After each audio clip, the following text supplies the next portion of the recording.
자, 마켓나우 2부 이어가도록 하겠습니다. 우리 시장 오늘은 좀 쉬어가는 모습이에요. 간밤에 미국 시장은 필라델피아 반도체 지수가 많이 올랐습니다. 엔비디아의 이 H20 중국 수출 허용 이야기가 어제 나왔잖아요. 이런 것 때문에 엔비디아를 포함한 AMD도 그렇고 반도체 종목들이 잘 올랐는데 우리는 그 힘을 받지는 못합니다. 어제 이미 선반영돼서 좀 올라왔기 때문에 그리고 어제 지수도 너무 많이 올라왔죠. 동반해서 코스피, 코스닥 많이 올라와서 오늘은 쉬어가는 그런 분위기를 연출을 하고 있습니다. 그런데 요즘 시장은 여러분들 아시죠? 이렇게 조정받을 때 오히려 좋은 종목들을 할인된 가격에 사야 된다라는 그런 의견들이 굉장히 많습니다. 개인 투자자분들도 많이 알고 계셔서 이미 그런 매매를 하고 계실 텐데 일단은 오늘은 그런 쉬는 분위기입니다. 네, 그동안 시장이 무엇보다도 강했잖아요. 셌습니다. 그래서 쉬어갈 만한 자리이기도 하고요. 일단 실적 시즌에 접어들었는데 2분기 실적 발표한 기업들의 흐름을 보니까 그 예상치 대비 30% 정도 좀 빠졌더라고요. 네. 그럼에도 불구하고 실적도 중요한데 조금 더 투자자들은 세제 개편안에 지금 뭐라고 그럴까 집중하고 있다? 네. 이렇게 시장이 판단하고 있습니다. 그래서 배당, 성향 이런 거 늘릴 만한 종목들 네. 찾으라는 얘기는 지속적으로 나오니까 이런 조정 시 비중 확대 타임을 노려도 되는 건지에 대한 고민 좀 필요해 보이네요. 네. 네. 자, 반도체, 자동차 아직은 좀 쉬고 있는 상황이고, 조방원 어제 다시 올라가고, 정부 정책 관련된 수혜주들, 그리고 상법 개정 관련된 종목들 조정받을 때 잘 잡는 타이밍이 지금은 굉장히 중요한 것 같습니다. 자, 그럼 오늘 시장은 어떻게 움직이고 있을까요? 개장한 지 1시간 정도 지났는데 더 자세한 시장의 분위기 김윤주 캐스터와 함께 알아볼까요? 네, 우리 시장 10시 2분 구간을 지나고 있습니다. 양시장은 일제히 약세 흐름입니다. 특히 코스피는 3,200선을 내려놨고요. 코스닥도 810선에서 내려왔습니다. 간밤에 미국 CPI 지수가 발표가 됐는데 어느 정도 관세의 영향을 받았다라는 평가가 나오고 있는 가운데 미증시는 나스닥을 제외하고 일제히 하락했습니다. 우리 시장도 오늘 관세의 영향 어느 정도 받을 것으로 예상이 됩니다. 오늘 아침에 트럼프 대통령이 반도체와 의약품에 관세를 이달 말 중에 부과할 것이다라는 소식이 나온 가운데 오늘 시장 흐름 전반적으로 하락장입니다. 삼성전자와 SK하이닉스의 흐름은 엇갈리고 있습니다. 삼성전자는 0.47%가량 상승하고 있지만 SK하이닉스가 1.51%가량 하락하면서 30만 원 선에서 내려왔는데요. 삼성전자가 어제 이 H20에 대한 대중 수출 제한 해제 소식에 외국인의 순매수가 2천억가량이 들어왔습니다. 어제 2% 가까운 급등 흐름을 나타냈는데 오늘도 시세를 이어가고 있고요. 0.47%가량 오르고 있습니다. 다만 SK하이닉스 같은 경우에는 외국인이 오늘은 사고 있지만 어제는 팔았습니다. 오늘은 1.51%가량 하락하고 있고 어제에 이어서 오늘도 낙폭을 조금 더 키워가고 있는 모습입니다. 어제 전반적으로 조선, 방산, 원전 쪽이 강했습니다. 다만 오늘 시장에서는 조선 쪽은 괜찮지만 방산주가 조금 빠지고 있는 모습입니다. 한화 에어로스페이스가 0.59%가량 하락하면서 어제 5%의 급등을 조금 내려놓고 있고요. LRG넥스원은 그래도 강보합권에서 거래되고 있습니다. 현대로템도 0.36%가량 하락하면서 방산주 전반적으로 조금은 쉬어가는 모습을 보여주고 있습니다. 특히나 금융지주 단이 오늘 굉장히 약합니다. KB금융지주가 3.76%가량 하락하고 있고 신한금융지주도 1.27%가량 하락하고 있습니다. 하나금융지주도 2.59%가량 빠지면서 그간 상법 개정에 대한 기대감을 받아왔던 금융주 단으로 오늘 조정이 강하게 나오고 있는 모습입니다. 오늘 또 효성중공업이 2% 넘게 오르고 있습니다. LS일렉트릭도 1.89%가량 상승하고 있고 전반적으로 오늘 전력설비주 단 상승 흐름이 눈에 포착이 되고 있습니다. 일단 트럼프 대통령이 AI에 대한 민간 투자 확대한다고 밝혔습니다. 130조 원가량을 미국에 투자하겠다라고 밝힌 가운데 AI 인프라 확충에 전력 설비가 필수적이기 때문에 오늘 관련주들이 주목을 받고 있고요. 전반적으로 상승하는 탄력을 받아갑니다. 오늘 조선주들도 좋습니다. HD 현대중공업이 1.27%가량 상승 탄력 받아갑니다. 조선주 실적에 대한 전망도 좋고요. 더불어서 어제 HD 현대중공업이 모로코와 함께 조선 협력에 협력을 한다라는 소식이 나왔습니다. 이에 따라서 오늘 HD 현대미포, HD 현대중공업 전반적으로 상승 탄력 받아가고 있고요. 하나오션도 0.77%가량 상승하고 있고 삼성중공업은 약보합권에서 거래되고 있습니다. 오늘 2차 전지는 하락합니다. LG에너지솔루션 1.42%가량 하락하고 있고요. 오늘 원전주도 조금 빠집니다. 어제 강한 시세를 보여줬던 두산에너빌리티 8% 넘게 급등 마감하기도 했는데요. 오늘 1.68%가량 현재 시간 빠지고 있는 모습입니다. 전반적으로 빨간불, 하락불을 켜고 있는 종목들이 많이 보입니다. 오늘 셀트리온과 삼성바이오로직스도 소폭의 하락이 포착되고 있고 LG화학도 3% 넘게 하락하고 있습니다. 네이버와 카카오의 주가는 그래도 보합권 내에서 거래되고 있는 가운데 네이버는 강보합권, 카카오는 약보합권 내에서 거래되고 있습니다. 최근 들어서 카카오가 정치 리스크가 불거지면서 낙폭이 꽤나 깊었는데 오늘은 0.87%가량 빠지고 있는 모습이고요. 전반적으로 봤을 때 포스코홀딩스 2.34%가량 하락하고 고려아연 1.79%가량 빠지면서 오늘 철강주 단에서도 그다지 좋지 않은 흐름을 보여주고 있습니다. APR이 오늘 1.53%가량 오르고 있습니다. 화장품주가 최근 들어서 실적에 대한 기대감 계속해서 나오고 있습니다. 오늘 APR 52주 신고가를 경신했다라는 점 함께 말씀을 드리고요. 특히나 또 APR이 오늘 주목을 받는 것은 에이펙의 시진핑 주석이 공식적으로 초청됐기 때문입니다. 한중 관계에 대한 기대감이 오늘 화장품주들의 주가를 끌어올리고 있다라는 점도 함께 말씀드리겠습니다. 그렇다면 코스닥 시장은 어떨까요? 코스닥 시장 트레이딩 뷰를 통해서 업종별 흐름 함께 알아보시죠.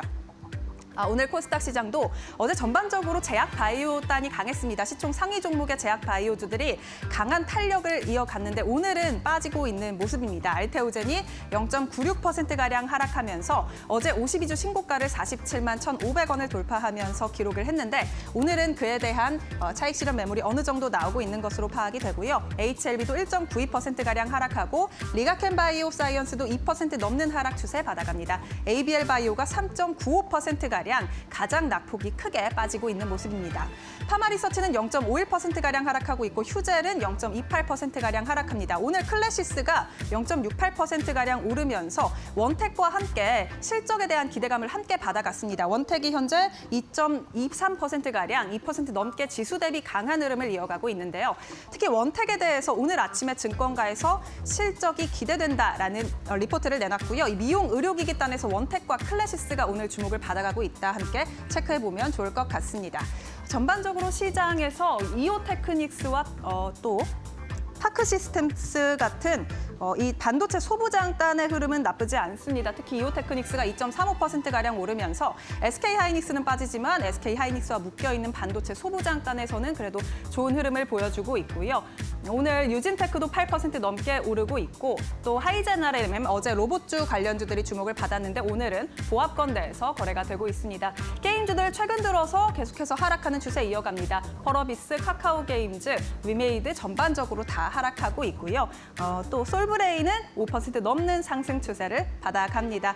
네, 이렇게 오늘 시장 상황 간단하게 살펴봤습니다. 그렇다면 현재 지수는 어떻게 거래되고 있을까요? 지수 바로 열어보겠습니다. 오늘 지수 상황 전반적으로 빠지고 있습니다. 계속해서 장 초반부터 낙폭을 키워가고 있는 모습인데요. 코스피가 0.71%가량 하락하고 있고 3,190선은 그래도 지지받고 있는 모습입니다. 코스닥은 0.41%가량 하락하면서 810선을 내려놨습니다. 어제 812선에서 마감했던 코스닥이 809선 지나가고 있는 모습이고요. 코스피 200도 하락 중입니다. 0.72%가량 하락하면서 430포인트 지나가고 있습니다. 그렇다면 수급 상황은 어떨까요? 투자자별 매매 동향 코스피부터 확인해 보겠습니다. 오늘 외국인과 기관의 팔자세가 눈에 띕니다. 개인이 4,800억 원가량 강하게 코스피를 사들이고 있는 가운데 외국인은 4거래일 연속 순매수 행진을 끝냈습니다. 오늘 순매도 기조로 돌아서면서 2,580억 원가량 코스피 시장을 팔고 있고요. 코스닥 시장도 함께 살펴보겠습니다. 코스닥 매매 동향은 어떨까요? 코스닥도 마찬가지입니다. 외국인과 기관의 순매도 기조 속에 개인의 1,100억 원 가량의 순매수 기조가 포착이 되고 있습니다. 네, 이렇게 오늘 시장 상황 살펴봤습니다. 그렇다면 지금 현재 시간 투자자들은 어떤 업종과 종목에 관심을 가지고 있을까요? 더욱더 자세히 알아보시죠. 네, 시장의 분위기 싱크풀을 통해서 조금 더 자세하게 확인을 해보겠습니다. 우리 시장 오늘은 쉬고 있습니다. 조정이 약간 나오는데 장 초반보다는 그래도 낙폭이 그렇게 크지는 않아서 시장의 분위기가 나쁘지 않다라는 것은 여전히 확인을 할 수가 있는 모습입니다. 자, 싱크풀 시장을 움직이는 업종 이슈들을 살펴보면 자, 일단은 오늘은 미국 쪽에서의 영향이 우리 시장에 어느 정도 있습니다. 일단은 히토류나 가스관 관련된 종목들이 오늘 좋은 흐름을 나타내고 있는데요. 자, 시장에서 일단은 미국과의 협상, 그리고 미국에서 이 관세와 관련된 협상들을 어떻게 진행하고 있는지 오늘은 여기에 조금 더 집중을 하고 있습니다. 개장을 하기 전에 트럼프 대통령이 또 우리 시장 시작 전에 트럼프 대통령이 또 관세와 관련된 얘기를 했는데 뭐 바이오, 반도체 관련된 관세 이달 말부터 다시 또 시작할 거다. 그런이랑 또 말을 다르게 하면서 갑작스럽게 또 이야기를 내놨는데 여기에다가 엔비디아도 갑작스럽게 어제 중국에다가 H20을 수출을 허용해 주겠다. 엔비디아 이 소식이 나왔잖아요. 이런 게 지금 다 관세와 엮여 있는 것 같습니다.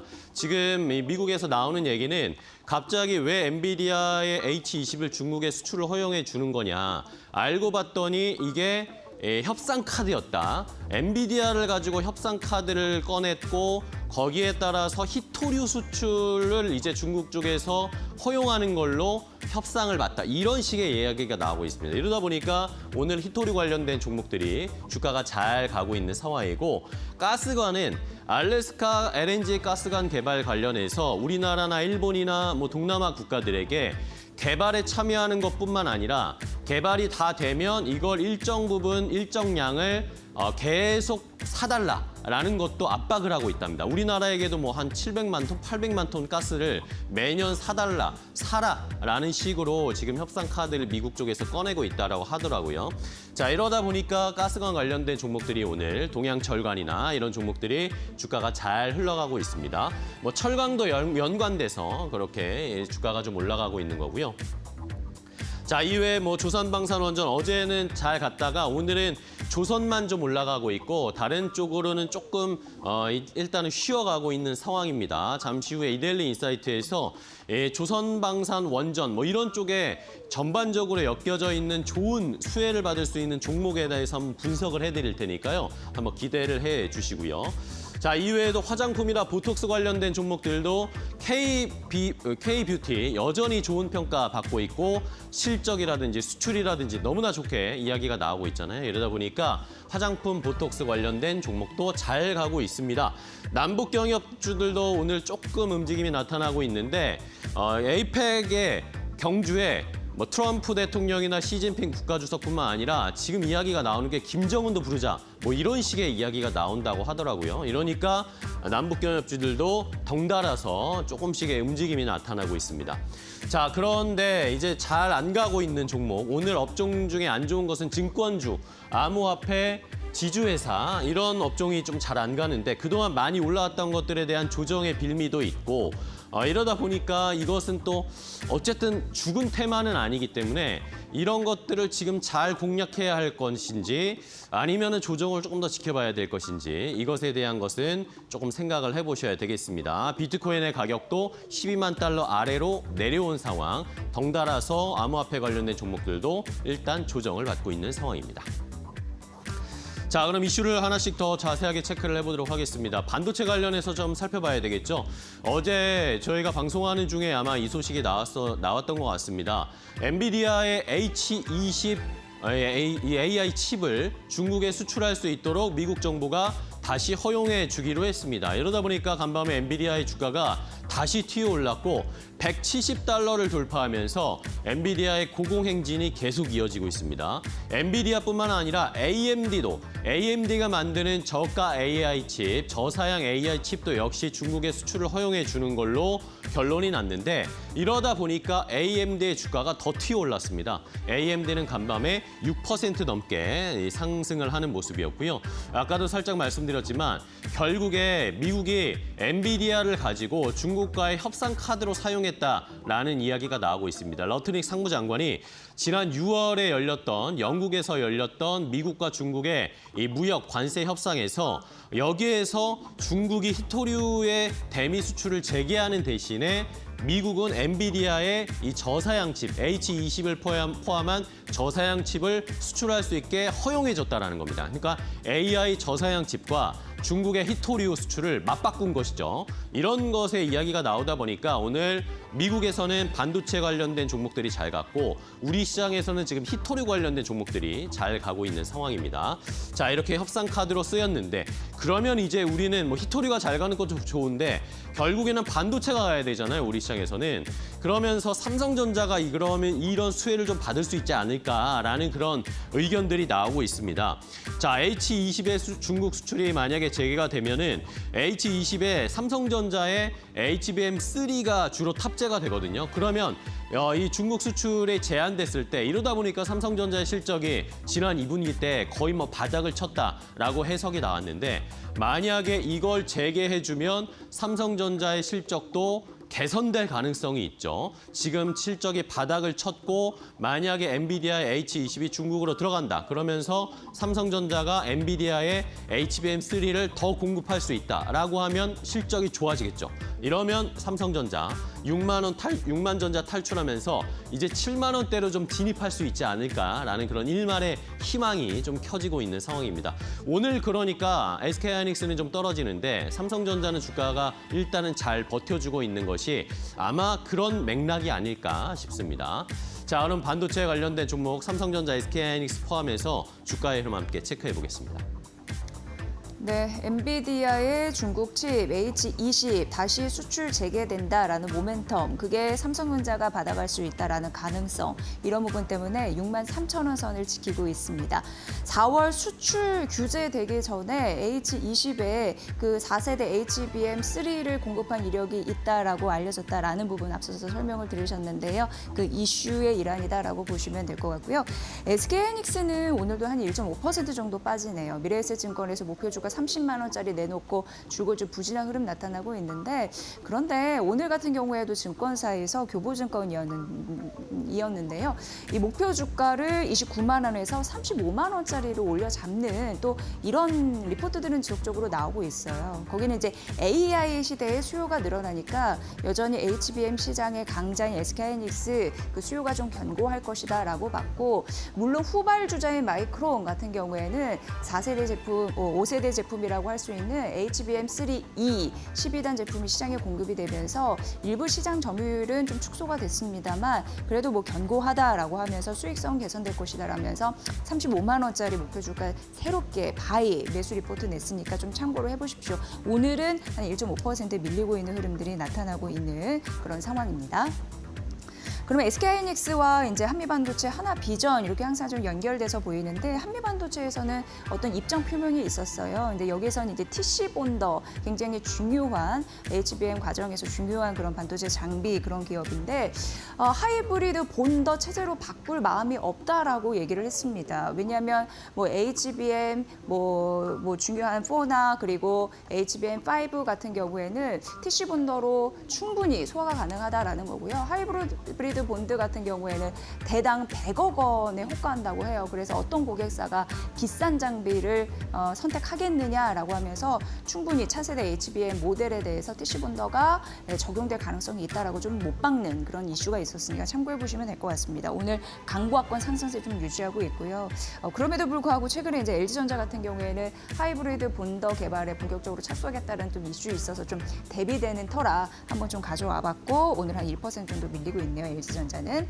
하나비전 같은 경우에는요. 2분기 실적이 좀 잘 나올 것으로 예상됩니다. 2분기 영업이익 전망치 한 500억 원 정도의 예상을 하더라고요. 아무래도 수주 확대 가능성 그런 부분 때문에 실적 개선에 대한 기대감이 있지 않나라는 분석이었고요. 오늘 1%대 상승하면서 54,600원 선을 기록을 하고 있습니다. 반도체 관련주들 중요한 거 좀 짚어봤고요. 두 번째 테마 넘어가 보도록 하겠습니다. 자, 두 번째도 이제 관세와 관련된 이야기인데 오늘 장 시작 전에 트럼프 대통령이 또 이야기를 여러 가지 관세에 대해서 쏟아냈습니다. 기자들과 만나는 자리가 있었는데 여기에서 관세와 관련된 이야기, 의약품이나 반도체 관세 언제부터 할 거예요? 라고 물어봤더니 트럼프 대통령이 또 말이 바뀌었습니다. 의약품 관련해서는 뭐 한 1년 정도의 1년이나 1년 반 정도의 유예 기간을 줄 거다 이런 식의 얘기를 했잖아요. 그러다 보니까 최근에 제약바이오가 우리 시장에서도 다시 좀 잘 가는 모습을 보였는데 이걸 또 말을 바꿔가지고 의약품 관세 다음 달 1일에 부과할 거다라고 이야기를 했습니다. 부과할 가능성이 크다. 반도체도 그렇게 비슷한 시기에 부과할 거다라는 이야기였습니다. 자, 일단 의약품 쪽에 대해서는 일단은 8월 1일에 관세를 낮게 시작해서 그런 다음에 한 1년 정도 유예 기간을 준다. 제조 시설을 미국으로 들여올 수 있게 한 1년에서 1년 반 정도 줄 테니까 그러고 나면은 이제 점진적으로 고율 관세를 부과할 것이다. 미국으로 들어오는 회사들은 관세 안 받을 것이고 미국으로 안 들어오는 회사들은 관세를 더 높게 받을 것이다. 이렇게 점진적으로 관세를 올려잡는 플랜을 지금 얘기를 했거든요. 이러다 보니까 또 트럼프를 정말 알 수가 없습니다. 어떤 생각을 하고 있는지 알 수가 없다는 거 다시 한번 확인이 됐고 반도체도 곧 할 거다. 뭐 반도체는 제약 바이오보다는 쉬울 거다라고 이야기하면서 뭐 단일 관세를 때려버릴 것인지 이런 뉘앙스로 이야기를 했습니다. 자, 여기에다가 아까도 말씀드렸지만 알래스카 LNG 가스 개발 관련해서 여러 나라에게 지금 압박을 가하고 있는데 여기에서 이제 LNG를 개발하는 것뿐만 아니라 LNG를 개발하면 그 가스를 일정량을 매년 사라라는 식으로 협상 카드로 미국이 쓰고 있대요. 우리나라에게도 이런 요구를 하고 있는 것으로 지금 보도를 통해서 알려지고 있는 상황이고요. 그리고 추가적으로 한 5개, 6개 국가와 관세 논의를 하고 있답니다. 뭐 최근에 어제도 인도네시아와 관세 협상을 타결했다는 소식이 나왔는데 다른 5, 6개 국가와도 지금 관세 논의를 진행하고 있고 우리나라 같은 경우에 언급이 있었는데 한국은 이 트럼프 대통령이 이렇게 압박을 하니까 시장을 개방할 의지를 보였다. 우리나라가 그런 스탠스를 보였답니다. 그리고 반대로 일본은 그런 스탠스를 보이지 않고 있어서 약간 비교하는 식으로 얘기를 했거든요. 한국을 포함한 몇 개 나라는 지금 자신의 의도대로 협상이 잘 진행되고 있는데 일본은 지금 그러지 않고 있다라고 하면서 일본을 또 때리는 그런 이야기를 했습니다. 과연 이 무역 협상 어떻게 이루어질지 계속 추이를 지켜봐야 되겠습니다. 그러면 관세와 관련된 종목들 또 움직임 확인해 봐야겠죠. 함께 한번 체크해 보겠습니다. 현대차가요, 고율 관세 부과 이슈 때문에 영업이익이 감소할 것이다라는 증권사의 리포트가 좀 줄지어 이어서 나오고 있다라고 했는데 그럼에도 불구하고 이제 교보증권은 현대차를 긍정적으로 바라보면서 매수 리포트 27만 원짜리를 오늘 아침에 내놨더라고요. 이유를 보니까 여전히 밸류에이션이 비싸지 않고 배당 여력이 있습니다라고 얘기를 했습니다. 참고해 보십시오. 오늘 한 1% 정도 밀리고 있는 흐름들 나타내주고 있는 거고요.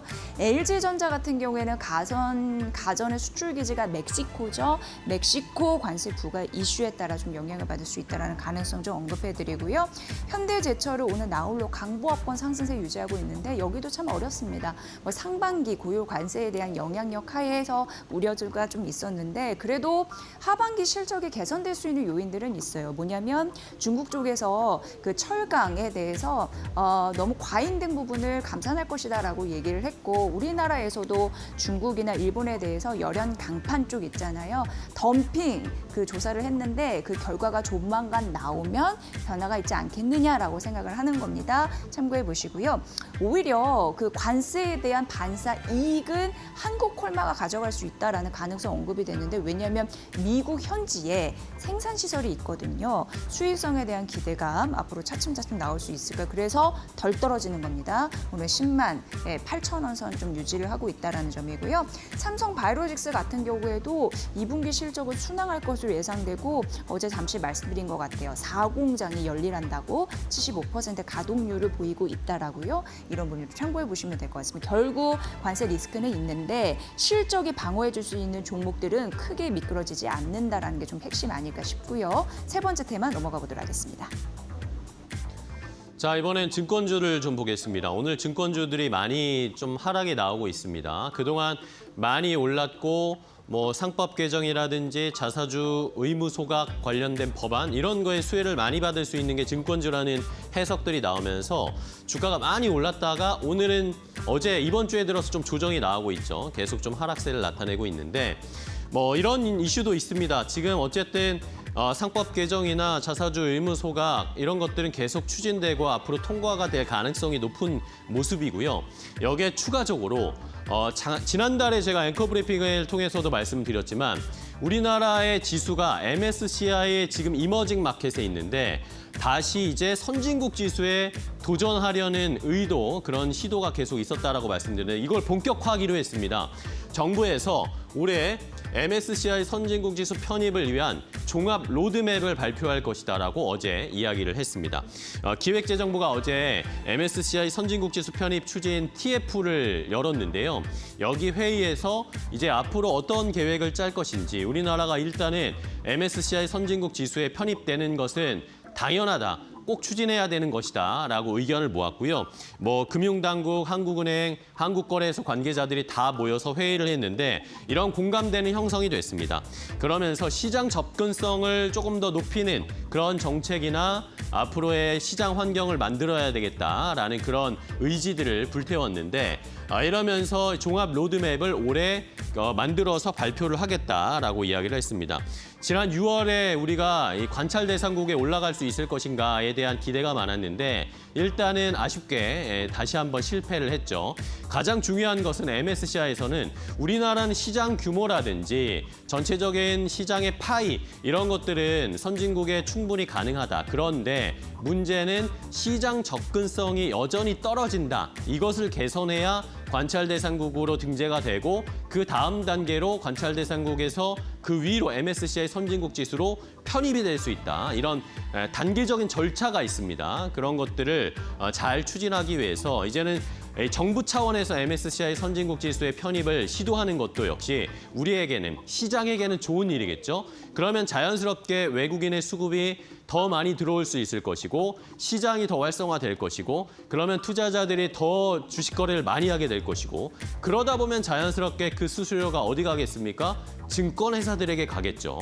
이런 것들을 포함을 한다면 기존의 이제 상법 개정, 자사주 의무 소각 이런 것뿐만 아니라 시장이 활성화되는 것 자체만으로도 증권사들에게는 수익 개선이 엄청난 도움이 될 것이다라는 것을 저희가 잘 판단을 해봐야 되겠습니다. 그러니까 최근에 증권주들이 조금 조정이 나오고 있는데 과연 어느 정도 타이밍에 다시 우리가 공략해 볼 수 있을지도 한번 잘 생각을 해보시면 좋을 것 같습니다. 증권주들의 오늘 주가는 어느 정도 좀 조정을 받는지 함께 확인해 보시죠. 대부분의 조정을 받고 있는 증권주인데 그동안 많이 올라서요. 미래에셋증권은 여러분 잘 아시다시피 올해 초에 자기 자본이 12조 원을 돌파한 국내 대형 증권사 1위 미래에셋증권이었습니다. 근데 미래에셋증권이 몇 달 전만 해도 주가가 8,000원대였거든요. 근데 지금 보시면 이렇게 떨어져도 21,000원 위잖아요. 그러니까 그동안 엄청 빠르게 올랐다라는 걸 좀 보여주는 거고 그런 만큼 좀 차익 실현이 일부 나올 수도 있다라는 걸 좀 감내하셔야 될 것 같습니다. 오늘은 4.66% 일단 떨어져도 2만 원 선 위에서 움직이고 있다라는 점 말씀드리고요. 이제 어제 삼성증권과 NH투자증권은 52주 신고가 기록한 종목이었죠. 근데 이 둘의 공통점이 있으니 2분기 순이익 전망치 이런 부분 좀 긍정적입니다. 삼성증권 오늘 3% 좀 밀리면서 7,700원 선이고 NH투자증권도 증권사가 내놓은 이제 순이익 전망치가 있는데 그거를 시장 컨센서스 대비해서 한 25% 상회할 것이다 이렇게 예측이 되고 있는 상황이고요. 3.4% 오늘 밀리면서 22,000원 선 유지를 하고 있습니다. 그리고 이제 부국증권이 7월만 해도 주가가 60%나 상승했더라고요. 부국증권과 신영증권은 약간 공통점이 있는 게 지금 자사주 매입 소각에 대한 법안을 추진 중인데 여기가 자사주 부국증권이 한 43%인가? 한 42에서 43% 정도 보유하고 있고 신영증권은 53% 지분율이 있어요. 그러니까 이거를 소각하지 않겠느냐라는 기대감 때문에 최근 주가가 많이 뛴 흐름들도 있었습니다. 어쨌든 증권주 그동안 많이 오른 데 대한 차익 실현 오늘 나오고 있다는 정도로 정리해드리도록 하겠습니다. 자, 시장의 분위기, 이슈들을 체크해봤고 이제 오늘 전략을 좀 세워야 되겠습니다. 오늘은 이데일리 TV의 소동구 전문위원과 이야기 나눠볼게요. 위원님 안녕하세요. 네네, 안녕하십니까? 네, 반갑습니다. 자, 오늘 시장 좀 쉬어가고 있는 상황인데 이럴 때 저희가 어쨌든 시장 분위기 전체적으로는 좋은 상황이잖아요. 지금 쉬어가고 있을 때 어떤 공략을 해봐야 될까요? 그렇습니다. 어느 정도 우리가 흔히 기다리는 조정은 없다 이런 얘기들을 많이 하는 시장을 최근에 우리가 직접 목격을 하고 있다라고도 볼 수 있는데 오늘 이렇게 숨고르기 하는 과정 속에서도 전반적으로 올라오는 섹터나 종목들도 있습니다. 오늘 이렇게 숨고르기 하는 이유는 바로 어저께 밤이었죠. 미국의 CPI가 사실 예상치에 부합됐습니다. 다만 전년 대비했을 때 2.6%에서 2.7% 다만 근원 CPI는 오히려 3.0%를 예상했는데 2.9%로 조금 내려왔는데 전체적으로 0.3에서 0.2% 정도 올라온다라는 것이 다음 달에도 부담스럽지 않겠느냐라는 이런 어떤 후폭풍들이 전개가 되고 있다라고도 볼 수가 있을 것 같습니다. 결국 이러한 것들은 금융시장의 지표들을 좀 요동치게 만들고 있다라고 볼 수 있겠고요. 미국의 10년물 국채 수익률이 4.5%를 다시 또 넘나들고 30년물의 경우에도 5%를 기록하기도 하는 이러한 모습을 보여주면서 달러화가 아무래도 달러 인덱스 98까지 또 반등하는 이러한 모습들은 우리 원달러 환율에 악영향을 미친다라고도 볼 수 있겠죠. 결국 오늘도 1,390원에는 다다르지 않았습니다만은 나름대로의 저항대였던 1,380원을 돌파했다라는 것이 좀 부담스럽게 작용이 되면서 자연스럽게 외국인들이 이 현선물에서 모두 순매도를 보이는 이러한 수급의 좀 악화가 초래가 되고 있다라고 볼 수 있겠습니다. 결국 말씀드렸던 것처럼 전반적인 숨고르기는 필요하지만 그러한 가운데 속에서 오히려 그동안 여러분들이 하고 싶었던 대표적인 주도 섹터들이 먼저 조정을 받았지 않습니까? 조선이라든가 방산, 원전, 전력 이러한 쪽들을 중심으로 해서 여러분들이 조정을 보일 때 저가에서 분할 매수하는 이러한 전략들은 나쁘지 않다. 결국 이들의 특징적인 것은 물론 성장에 대한 기대감도 있지만 2분기, 3분기 올해 내내 어떤 숫자, 실적이 좋게 나올 것이다라는 그런 믿음이 있기 때문에 흔들릴 때마다의 대기 매수에는 계속 유입되고 있다라고 보시면 좋겠습니다. 네, 올해 이게 상반기의 주도주였던 게 바로 앞서서 말씀드린 이제 조선, 방산, 원전 뭐 이런 부분이었는데 이제 6월, 7월 들어서 색깔이 좀 변했나 싶었겠지만 역시나 되돌림, 순환매 과정은 일어나네요. 그런 부분에서 비중을 어떻게 조절할 것인지 반드시 좀 확인해 보시면 도움이 되실 것 같고요. 자, 그럼 오늘 특징주는 뭘 봐야지 승률을 좀 높일 수 있을까요? 그렇습니다. 주도주는 쉽게 죽지 않는다라는 것을 오늘 뭐 한마디로 시장이 어렵고 흔들리니까 네. 조선주들도 바로 또 올라오고요. 또 어제 다시 또 고개를 들었던 전력 관련한 종목들, 뭐 원전 쪽들도 마찬가지고, 뭐 방산 쪽들도 주춤거리긴 합니다만은 견점을 보여주고 있습니다. 오늘은 대장주 역할을 해주었던 HD 현대일렉을 여러분들께 말씀을 좀 드리고 싶습니다. 뭐 다 아시는 얘기겠습니다만은 뭐 미국의 추가적인 어떠한 그 투자라든가 또 변압기 쇼티지가 계속해서 장기화된 데 따른 절대적 수혜를 볼 수 있는 대표적인 종목이다라고 볼 수 있겠고 무엇보다도 북미 지역의 수주 잔고가 지속적으로 급증해주면서 뭐 분기뿐만이 아니라 연간 단위로도 안정적인 그런 어떤 수익성이 유지가 되고 있다라는 거. 또 무엇보다도 지난 7월 초에 52만 원을 고점으로 하면서 한 보름 정도 가격 조정이 이루어졌었죠.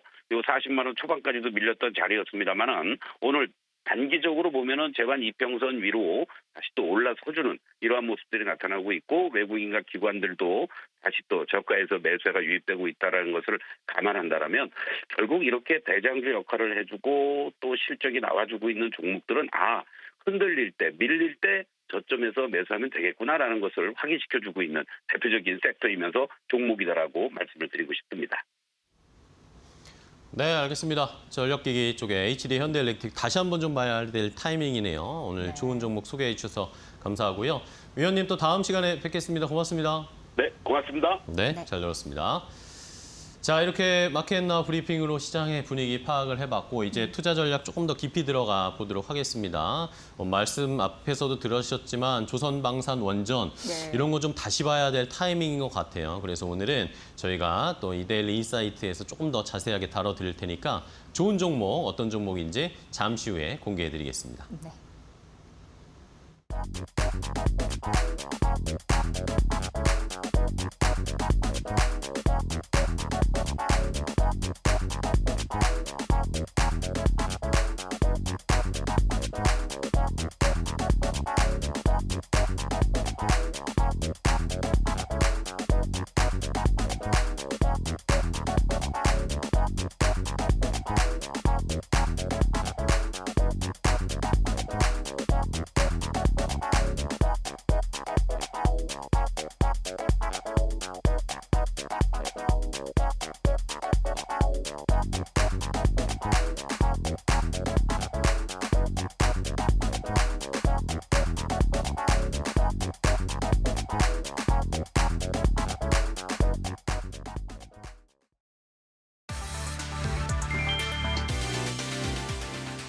세계유산 등재 여부를 결정하는 유네스코 세계유산위원회가 내년 7월 대한민국 부산에서 열릴 예정이다. 이는 한국에서 처음 열리는 세계유산위로 제47차 세계유산위는 프랑스 파리 회의에서 부산을 차기 개최 뒤로 선정했다. 최응천 국가유산청장은 제48차 세계유산위를 부산에서 개최하게 돼 매우 영광이라며 전 인류가 공유하는 유산에 대한 책임을 되새기며 성공적인 회의를 준비하겠다고 밝혔다. 올해는 대한민국 세계유산 첫 등재 30주년이기도 하다. 국가유산청은 지난달 개최도시 공모를 시작해 부산을 최종 후보지로 선정했고 6월 30일 유네스코에 유치 의향서를 제출했다. 제48차 위원회 의장단은 한국이 맡으며 회의 운영과 의사일정 조정 역할을 수행할 예정이다. 세계유산위는 매년 열리는 국제회의로 196개국 3천여 명의 전문가들이 참가한다. 부산은 이번 유치로 2030 엑스포 유치 실패의 아쉬움을 일부 달래며 국제도시로 도약할 기회를 얻었다. 트럼프 대통령은 15일 미국이 인도네시아와 무역 합의를 체결했다고 밝혔다. 이번 합의에 따라 인도네시아는 미국으로 수출하는 자국산 제품에 19%의 관세를 부과받게 되며 미국산 에너지와 보잉 항공기를 대규모로 구매하기로 했다. 트럼프는 인도네시아가 보유한 구리와 희귀 광물을 높이 평가하며 특히 구리를 미국이 전략적으로 활용할 자원으로 언급했다.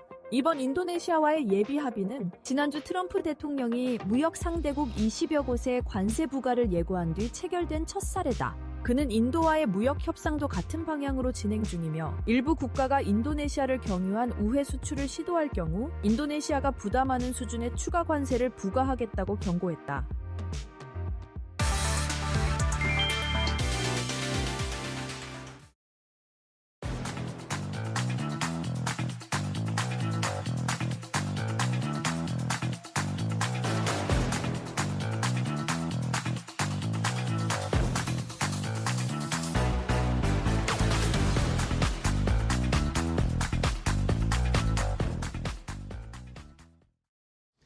자, 마켓나우 2부로 이어갑니다. 계속 함께하고 계신데요. 자, 우리 시장 일단은 코스피가 낙폭을 줄이고 있습니다. 3,195포인트 정도까지 0.6%대 낙폭으로 조금씩 줄이고 있고 코스닥은 811선 다시 회복을 하면서 0.21%.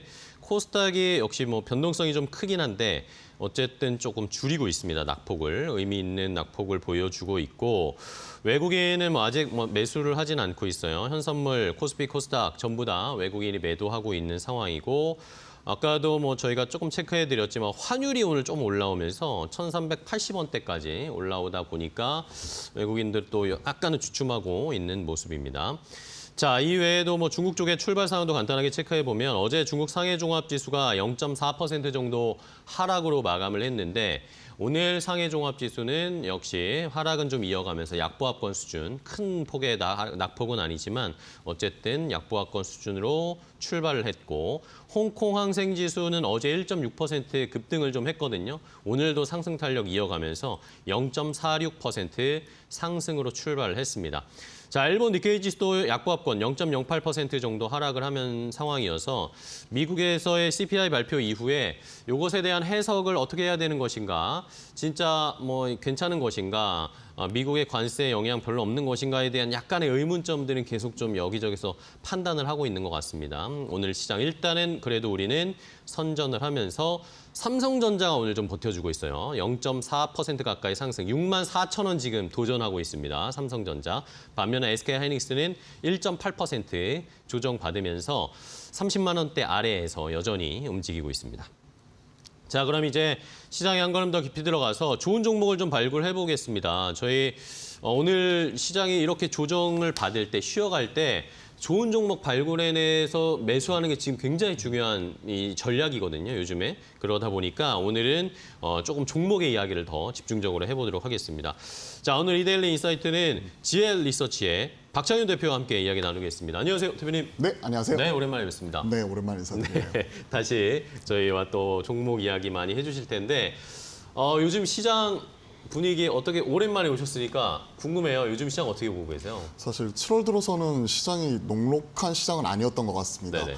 6월까지 그러니까 상반기까지만 하더라도 시장 조정 나오면 3회 무조건 먹는 그리고 가는 종목들이 더 가는 이러한 흐름이었다면 네. 7월 들어서는 시장의 색깔의 변화 이런 것들이 꼭 나타나고 있는 것 같아요. 기존의 주도 섹터였던 조방, 원, 전력설비 거기에 더해서 뭐 금융주, 지주사 이러한 종목들은 7월 들어서 변동성 이런 부분이 워낙 커져가고 있는 이러한 상황에서 최근에 물밑에서 IT 반도체, 최근에 뭐 리노공업이나 이오테크닉스 같은 이런 공정 장비 기업들도 강하게 올라오고 있는 가운데 최근에 뭐 바이오다 그리고 유독 많이 빠져 있었던 2차 전지 이러한 종목들 같은 경우에도 올라오는 모습이 나타나면서 하반기 주도권을 누가 가져갈고 그리고 주도 섹터와 주도주가 또 어떻게 새롭게 탄생하게 될 것인가에 대한 궁금증이 상당히 많은 것 같습니다. 딱 그러한 과도기에 놓여 있는 또 실적 시즌의 중간 딱 지나고 있는 이러한 상황이니만큼 현 시점에서 투자의 전략 이런 부분이 상당히 중요한 것 같은데요. 네네. 제 개인적인 결론은 그럼에도 불구하고 시장 장중 조정 나올 때는 사야 된다 이렇게 생각을 하고 있고 오늘도 이제 빠지는 모습이 나타나다 보니까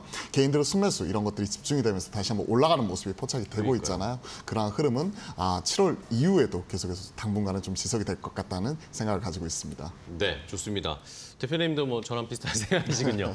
예, 조정 받으면 요즘에는 그냥 사야 되는 것 같습니다. 묻지도 따지지도 말고 사야 될 것 같은데 어제 또 시장에서 재미있었던 것이 최근에 조선이나 방산이나 원전 이런 쪽이 좀 조정을 받았잖아요. 네. 그러니까 이게 생각보다 조정이 좀 깊은데? 라는 생각들, 의견들이 좀 있었고 이러니까 이제 약간 힘이 빠지나 싶었는데 다시 또 올라오더라고요. 맞아요. 어제는 방산과 원전이 올라왔고요. 오늘은 재미있게도 조선이 올라옵니다. 예. 기존에는 기존의 조방원이 올라오게 되면 IT와 2차 전지가 빠지고 IT와 2차 전지가 올라오게 되면 조방원이 떨어지고 네. 하는 이런 시소게임 양상이 나타났다면 최근에는 조방원 안에서도 순환매가 돌아가는데 좀 시차를 두고 올라오는 모습이 그렇네요. 나타나고 있고요. 또 트럼프 대통령의 입을 통해서 최근 에너지 서밋 구체적으로 이제 우리나라 돈으로 대략 920억 불 127조 원에 달하는 대규모 투자 계획을 발표를 하면서 구체적인 행정 계획 이런 것들을 이달 중에 발표를 하고 행정 명령에 서명을 하겠다. 그에 따른 기대감이 살아있는 만큼 이에 따른 전력 인프라 관련 네. 그리고 또 이런 원전 쪽 그러니까 신재생 에너지 투자와 더불어서 나타날 수 있는 AI 데이터 센터와 전력 인프라 이런 부분의 투자가 곧이어서 나타날 수 있는 만큼 이에 따른 흐름이 어제 미국장도 그렇거니와 국내 증시 그리고 오늘도 그런 흐름이 계속해서 이어지고 있는 것 같습니다. 네. 다만 오늘의 차이점 딱 이거 같아요. 네네. 조선이 올라오고 LNG 강관이 올라오고 딱 이렇잖아요. 네네. 즉 한미 간의 이런 관세 협상 과정 속에서 우리가 줄 수 있는 이런 중요한 그렇네요. 우리가 줄 수 있는 포인트를 가지고 있는 섹터와 종목들 같은 경우가 오늘 강한 모습이 나타나면서 시장이 빠질 때 오히려 그런 쪽이 좀 올라오고 있는 것 아닌가라는 생각을 하고 있습니다. 네. 자, 결국에는 뭐 미국이랑 우리가 협상을 아직 뭐라고 해야 될까요? 시작도 안 한 느낌이잖아요. 그리고 조선 뭐 늘 미국의 군함 MRO 사업 이야기하는데 그것도 아직 시작도 안 한 거기 때문에 아직 꺾였다고 뭐 생각하기에는 이른 것 같습니다. 그런 의미에서 오늘 소개해 주실 종목이 이런 원전 모멘텀도 있고 조선 모멘텀도 있고 뭐 최근에 또 우리나라에서도 많이 나오는 신재생 모멘텀도 가지고 이게 되게 종합 선물 세트 같은 종목이던데 어떤 종목이에요? 이렇게 보면 사실 복합기업 같아요. 네. 이런 사업도 하고 저런 사업도 하고 이런 기업인 것 같은데 사실 제가 오늘 말씀드릴 기업은 사실 이런 자유단적 외기를 걷고 있는 기업입니다. 오늘 제가 말씀드리고 싶은 종목은 풍력이에요. 네. 풍력 쪽에서도 이제 태웅 이 태웅. 종목을 좀 말씀드려보고 싶어요. 태용 요즘 많이 올랐던데. 많이 올랐어요. 네. 제가 사실은 5월 달에 관련 리포트를 쓰고 나서요. 예. 그 전까지는 리포트가 몇 년 동안 없었거든요. 근데 리포트를 쓰고 나서 시장에서 이제 관심이 높아지고 최근에 이제 뭐 조선과 앞에서 말씀드렸던 뭐 SMR 원전, 그리고 이런 그죠. 원전 뭐 이런 쪽이 다 같이 붙어가면서 또 정부 정책 수혜 이런 것들도 맞물려가지고 주가가 큰 폭으로 리레이팅 됐거든요. 그 이후에 증권사에서도 리포트가 많이 나오더라고요. 그리고 이러한 흐름은 올 하반기에도 계속 지속이 될 수가 있기 네. 때문에 오늘 제가 복귀하고 첫 방이잖아요. 그러다 보니까 좀 야심차게 준비한 종목으로 최근에 쉬어가고 있는 태웅 좀 네. 말씀드려보도록 하겠습니다. 네. 공교롭게도 대표님이 리포트 5월에 쓰셨다고 했는데 그 뒤로 주가가 오르기 시작했어요. 맞아요. 5월부터 상승 출발 끊었고 지금은 어쨌든 33,000원대. 그 전에 5월에는 16,000원 뭐 이 정도였는데 네. 주가는 꽤나 많이 오른 상태이긴 합니다. 여전히 뭐 좋다고 보시는 것 같은데. 맞아요. 그럼 일단은 뭐 태웅이 어떤 사업을 아까 뭐 말씀해 주셨지만 주력은 어쨌든 풍력이다라고 해주셨잖아요. 네네. 사업 포트폴리오 비율 어느 정도인가요? 이러한 것들을 좀 체크를 해봐야 될 것 같아요. 네네. 일단 태용하면요 전통적인 강자 이런 이미지가 있습니다. 왜냐하면 2009년도에 코스닥 시총 1위까지 차지했던 기업이에요. 아, 그랬나요? 맞아요. 2009년. 2009년이요? 맞아요. 그때 이제 리먼 터지고 나서 이제 한창 시끄러웠을 때 그때 1위 다툼을 어디 가고 있었냐면 셀트리온과 SK 브로드밴드 이러한 기업들이 하고 있었는데 이 둘을 제치고 1위로 올라섰던 기업이 태용입니다. 그리고 뭐 하는 기업이냐? 자유형 단조 하는 기업입니다. 한마디로 그 쇠 만드는 기업인데 네네. 우리가 단조 기업, 자유형 단조 이러면 어려울 수 있잖아요. 네네. 근데 이제 우리가 주조 이런 것들 생각해 보면 되죠. 그러면 어떤 한 틀 안에 쇳물 부어가지고 굳힌 게 주조라고 생각을 한다면 단조는 우리가 이런 것들을 망치로 두드려가지고 이런 것들을 만드는 기업이죠. 그럼 어떤 특성이 있죠? 그 단조품을 만들면 사실 물성이 좀 변하게 돼요. 네네. 그러다 보니까 주조 대비해서 가격은 비싼 대신에 강도나 연성 이런 것들 자체가 큰 폭으로 또 올라가게 강해지는 되는 거군요. 거고 이러한 자유형 단조를 거의 국내에서는 두산 에너빌리티와 더불어서 거의 유일하게 하고 있는 기업이고 앞서 매출 비중 물어보셨는데 네네. 이 자유형 단조가 주로 많이 들어가는 쪽이 아무래도 강도가 많이 차지하게 되는 이런 쪽이다 보니까 조선 쪽이 풍력 쪽이 43% 그리고 조선이나 선박 엔진 쪽에 들어가는 쪽이 20% 산업기계나 산업 플랜트 쪽이 대략 한 26% 그리고 마지막으로 이제 기타 여기 SMR도 포함이 될 것 같은데요. 네네. 이러한 부분이 8.8% 즉 하고 있는 쪽은 자유형 단조 쪽이지만 이런 풍력을 기반으로 해가지고 조선이나 SMR이나 산업기계 플랜트 다양하게 이 산업군에 확대가 되고 있는 이런 기업이다라고 생각하시면 될 것 같습니다. 네.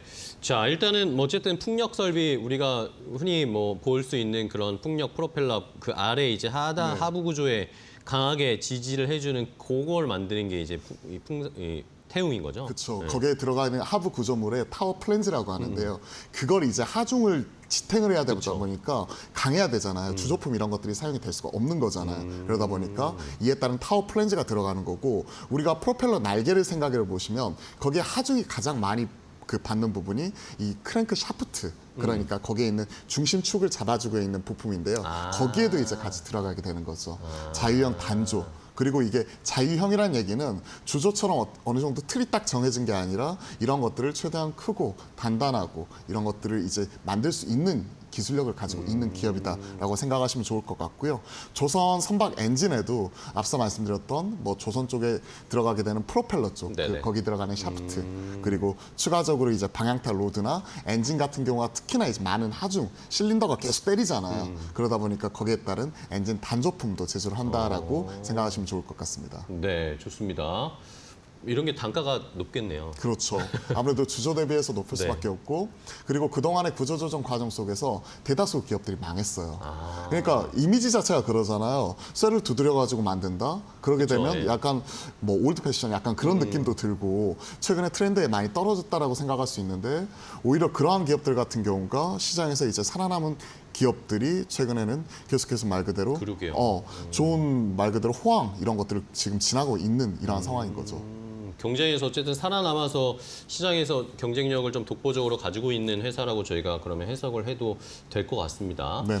자, 그럼 어쨌든 매출 쪽에서는 거의 40% 넘게가 풍력 쪽인데 근데 이제 친환경에 대한 이 투자, 신재생 에너지 쪽에 대한 투자 이 시청자분들이 고민하시는 게 어쨌든 미국 쪽에서는 친환경 에너지에 대해서 약간은 회의적이잖아요. 네. 트럼프 대통령이 어쨌든 이 세제 혜택을 뭐 줄인다거나 이런 식으로 친환경 쪽에 대한 약간의 부정적인 시각을 여전히 가지고 있고 그게 우리 시장에서도 주가를 누르는 요인이 되고 있고 반면에 우리나라에서는 지금 새 정부가 들어서면서 이재명 대통령이 어쨌든 풍력, 태양광, 친환경으로 가야 된다. 이런 식으로 약간은 다른 스탠스를 보이고 있단 말이에요. 이러니까 이 개인 투자자분들이, 시청자분들이 친환경 쪽은 투자를 어떻게 해야 되는지를 갈피를 잡기가 힘드세요. 그렇죠. 사실 친환경 하면 우리가 태양광 풍력 거기에 더해서 요즘에는 SMR을 중심으로 한 네네. 원전까지 얘기를 하고 있죠. 일단 미국의 스탠스를 보면 태양광 풍력 쪽에 들어가게 되는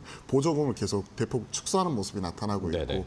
SMR을 중심으로 하는 이런 에너지, AI 데이터 센터에 들어갈 수 있는 사이트온 전력에 대한 이런 니즈가 충분하기 때문에 SMR SMR은 적극적으로 육성을 하려는 모습이 나타나고 있죠. 반대로 국내 같은 경우는 SMR 이런 쪽이 최근에는 이제 수출을 주력 상품으로서 계속 부각이 되고 있는 가운데 SMR에 대한 세일즈 외교에 대해서도 정부 정책적인 지지 의지 이런 것들을 우리가 계속 확인할 수가 있는 거고요. 네. 태양광과 풍력은 미국과 다르게 우리나라의 뭐 햇빛연금, 바람연금 뭐 이런 부분을 도입을 하고 최근에 이제 2040년까지 에너지 고속도로 얘기를 하면서 국내의 정책적인 수혜 이런 것들을 기대해 볼 수가 있는 부분이죠. 구체적으로 이제 국내에서는 에너지 고속도로 공약 이 부분이 대표적인 공약이었고요. 2030년까지 20기가와트 서남 해안 해상 풍력 구축하는 부분 자체의 로드맵을 밝혔고요.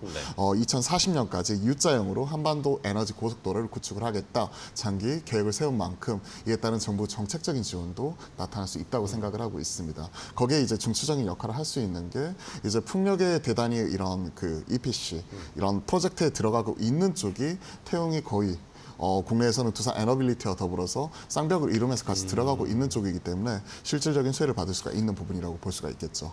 네. 그러면은 뭐 너 이렇게 단순화해서 여쭤보긴 좀 그렇지만 미국의 트럼프의 친환경에 대한 이 홀대보다 우리나라 이재명 정부의 친환경 모멘텀이 더 세다라고 보면 됩니까? 제가 이렇게 말씀드릴게요. 숫자로 말씀드릴게요. 태용이 지금 미국 쪽에서 가지고 있는 매출 비중이 12%예요. 그리고 이미 이에 따른 규제가 나오기 전에 물량이나 이런 것들 자체를 대다수 납품을 했고요.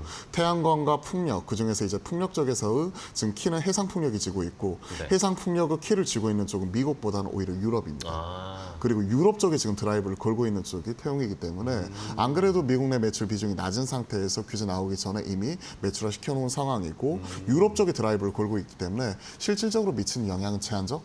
제가 이렇게 생각을 하고 있고 그 빈자리를 SMR 쪽이 좀 채워주고 그리고 조선 쪽이 채워주지 않을까 그렇게 생각을 하고 있습니다. 네.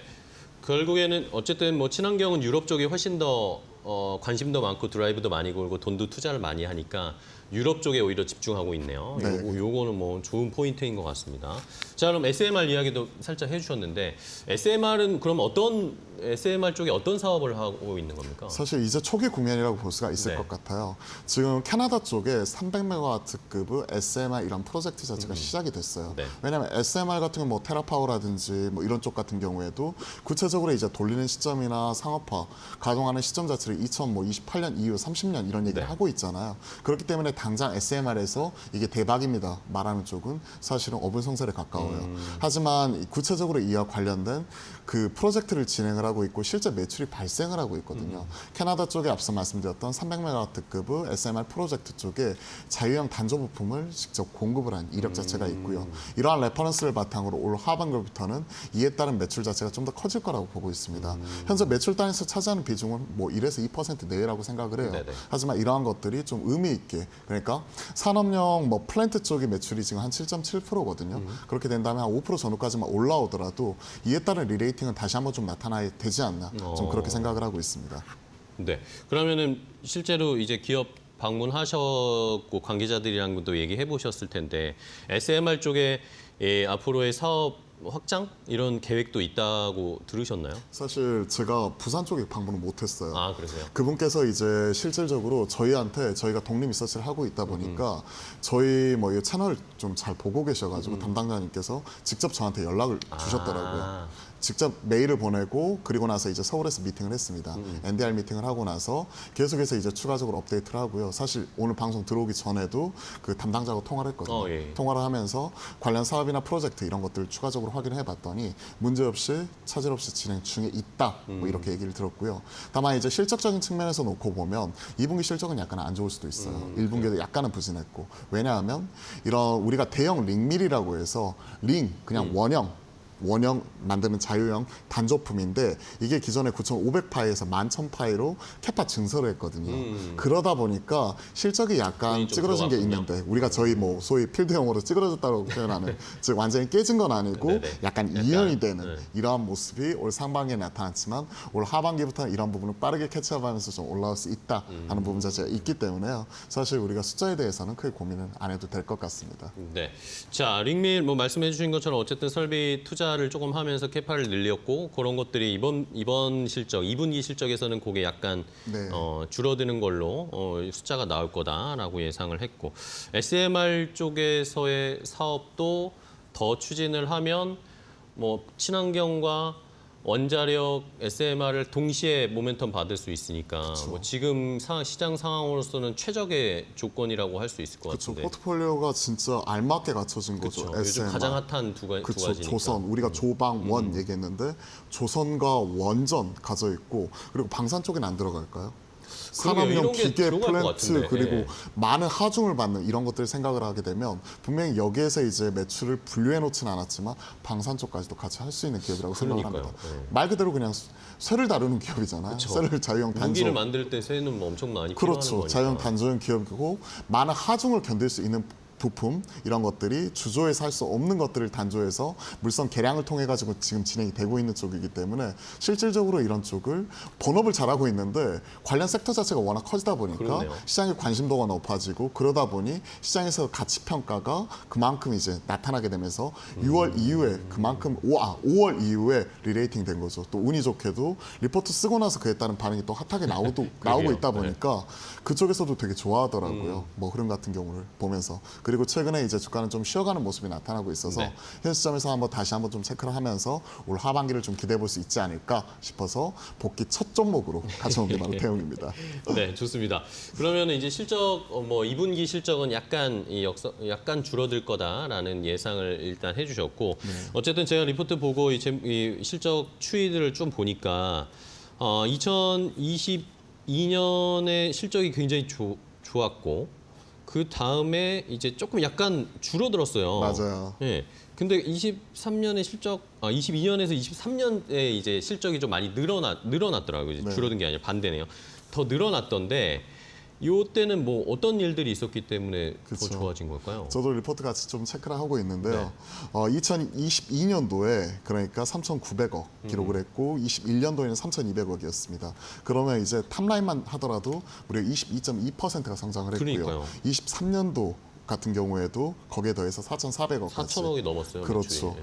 즉 3,200억 더해서 4,400억까지 올라오는데 실질적으로 지금 2년밖에 걸리지 않았다 그러게요. 이런 상황이죠. 당시에 이제 글로벌 해상 풍력 그리고 조선 쪽이 갑자기 살아나기 시작을 했어요. 아. 그러면서 조선 중심의 이런 엔진 쪽에 들어가게 되는 또 거기에 들어가게 되는 실린더 뭐 이런 부분이 들어가게 되는 자유형 단조 부품 이런 부분은 수주가 또 큰 폭으로 증가를 하면서 탑라인 성장 자체가 나타났었고요. 그리고 또 수직 계열화 이런 부분 자체가 큰 폭으로 좀 힘을 발휘했던 게 바로 이 시기입니다.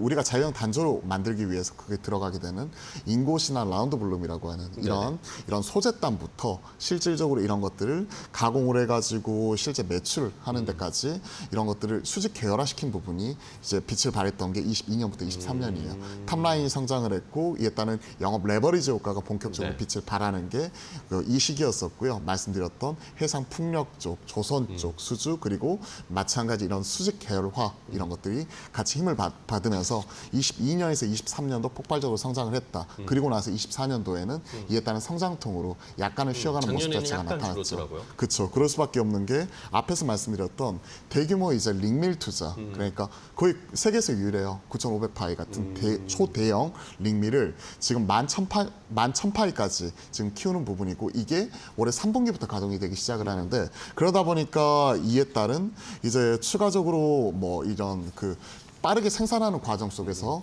이제 이에 따른 재고 평가손 뭐 이런 부분 같은 경우도 같이 이렇게 들어가 있었었고요. 그리고 추가적으로 이제 일정을 당기면서 이렇게 진행하는 과정 속에서 나타나게 되는 네. 좀 공장이 노는 이런 부분, 이런 것들 캐파가 좀 비는 부분 이런 것들도 같이 있게 되었던 거죠. 그러다 보니까 숫자가 약간 빠졌었던 부분이 2024년 하반기와 25년 상반기까지 같이 영향이 있지만 이게 이제 정상화되는 시점 자체가 올해 3분기이기 때문에 이러한 부분을 생각을 하게 되면 상자 하고 측면에서도 우리가 하반기를 좀 주목을 해봐야 되지 않나 그렇게 생각을 하고 있습니다. 올해 하반기에는 어쨌든 이런 것들을 좀 회복하는 실적이 나올 거다라고 네. 회사 측에서는 좀 예상을 하고 있나 보네요. 그렇죠. 네. 아무래도 선생산 비용 부담도 있었고 그리고 철 스크랩 가격 인하에 따른 네. 제품 가격 하락 이에 따른 영향이 올해 상반기에 있었다면 하반기에는 이런 것들이 좀 빠르게 올라오면서 올해 사측에서 전망하는 수주 전망치는 대략 한 4,500억 그리고 연 매출이죠. 연 매출 4,500 그러니까 4,500억에 네. 영업이익은 360억. 그렇게 본다면 23년도에 4,400억까지 기록을 했으니까 이를 뛰어넘는 다시 한번 최대 실적, 수년간의 최대 실적 이런 부분을 경신할 것이다라고 그렇게 바라보고 있습니다. 네. 자, 그럼 연말까지 실적은 저희가 태용은 계속 잘 지켜봐야 되겠고 마지막으로 그러면은 최근에 저도 이제 수급을 좀 보니까 기관 매수가 많이 들어오더라고요. 보니까 연기금 매수 어쨌든 6월부터는 연기금 매수가 많이 좀 들어오기 시작하고 있는 상황이고 근데 이제 투자하는 입장에서는 이제 주가가 약간 올라와 있단 말입니다. 네. 그러니까 요 상황에서 이 개인 투자자분들이 어떻게 접근하면 좋을지 마지막으로 전략 한번 세워주실까요? 사실 뭐 빈집 찬집 논리라고 생각을 해요. 네. 사실 좀 그동안에 이제 시장 같은 경우는 아예 그동안 관심이 없었다가 네네. 그만큼 높은 관심을 받다 보니까 기존에 15,000원, 16,000원에서 지금 거의 한 33,000원 전후까지 한 2배가량 올라왔기 때문에 그러니까요. 많이 올랐다고 생각할 4만 수가 있을 것 원대까지 같습니다. 찍었었어요. 그렇죠. 네. 4만 원까지 찍고 지금 내려온 부분이죠. 그럼 고점 대비해가지고 지금 거의 한 20% 가까이 지금 조정이 나와 있는 상황이고 그러한 상황에서 옆으로 지금 기간 횡보하는 모습이 한 달 넘게 지금 계속 지속이 되고 있는데 그러게요. 오히려 이럴 때 좀 모아갈 수 있지 않을까 그럴까요? 그렇게 생각을 합니다. 왜냐하면 한 360억 이런 부분을 좀 감안하더라도 지금 현재의 시총 뭐 이런 것들을 생각을 해놓고 본다면 현 시점에 대략 한 15배, 뭐 한 20배 정도 전후에서 지금 형성이 되어 있거든요. 그러한 측면에서 놓고 본다면 최근에 뭐 지금 신재생 쪽으로 가장 뭐 핫하게 올라오고 있는 투자 에너빌리티 같은 경우는 PER 자체가 100배가 훌쩍 넘어가고 있는 상황에서 그만큼 시장에서 고평가 이런 부분을 받고 있는데 가는 종목들이 계속 가는 흐름이 나오고 있어요. 거기에 더해서 신재생 쪽에서 같이 얘기를 하고 있는 원전과 더불어 이전 풍력 쪽 거기에 대장의 역할을 하고 있는 쪽이 태용이기 때문에 그러한 측면에서 놓고 본다면 PER 15배에서 20배 사이에서 왔다 갔다 하고 있는 부분이 포워드에서 움직이고 있다면 확실하게 재평가가 나와야 되지 않을까. 오히려 가는 종목들이 더 가니까요. 그런 것들을 반영을 해서 비어있는 집이었던 이런 수급을 빠르게 연기금이 채워가기 시작을 하면서 6월 달부터 좀 강하게 사고 있는 것 아닌가 좀 이렇게 생각을 하고 있습니다. 네, 좋습니다. 6월 27일에 태용이 41,000원까지 장중에 한번 쭉 찍고 뭐 윗꼬리 달고 좀 내려오긴 했지만 그 뒤로 이번 한 2주 정도 조정을 받고 있는데 어쨌든 견조하게 지키면서 가고 있네요. 거래량이 많이 붙어서 빠지는 것도 아니고 네. 그런 상황이어서 뭐 추세는 지금 계속 이어가고 있는 상황입니다. 태용 오늘 박찬윤 대표님이 소개를 해주셨는데 좋은 모멘텀들이 많네요. 예. 그러니까요. 원전, 뭐 신재생, 조선, 뭐 말씀해주신 것처럼 뭐 방산으로도 엮일 수도 있을 것 같고, 뭐 플랜트 쪽으로도 엮일 수 있을 것 같고, 뭐 좋은 모멘텀들이 많으니까. 실적 개선세가 하반기에 더 나오면은 뭐 추가적인 실적 모멘텀으로도 갈 수 있을 것 같아요. 그렇죠. 네. 올해 360억 정도 전망을 하고 있으니까요. 실적이 하반기에 정상화되는 모습이 좀만 나오더라도 강하게 갈 수 있고 말씀드렸던 대로 11,000파의 링밀 이걸 증설하는 과정 속에서 작년 하반기와 올해 상반기까지가 비정상 구간이었다면 이제 비정상이 정상화되는 정상화되네. 구간이 올해 3분기부터이기 때문에 이러한 것들을 생각을 해놓고 우리가 체크를 하게 되면 현 시점 뭐 7월 중순부터도 올 하반기를 바라보면서 좀 관심 있게 좀 지켜봐야 되지 않나. 그렇게 본다면 전고점 뭐 41,000원을 넘어서 그 이상까지도 좀 돌파에 대한 시도 자체는 분명히 나타날 수 있을 것이다라고 뭐 생각을 해보고 있습니다. 알겠습니다. 자, 오늘 뭐 요즘 대세라고 할 수 있는 업종들이 잘 버무러져 있는 태용 한번 분석을 자세하게 해주셨는데 다음번에 한번 더 이 주가 만약에 더 가거나 하면 한번 분석하는 걸로 태용 한번 더 살펴보도록 하겠습니다. 그렇죠. AS는 기본이죠. 네, 알겠습니다. 자, 오늘 좋은 인사이트 주셔서 감사하고요. 다음 시간에 또 뵐게요. 고생 네, 많으셨습니다. 다음에 뵙겠습니다. 고맙습니다.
안녕하세요. 메디토코 신일섭입니다. 오늘의 주제는 엔비디아와 미국의 AI 시장 선도에 대한 넘치는 자신감은 중국에 대한 포용으로 완성된다.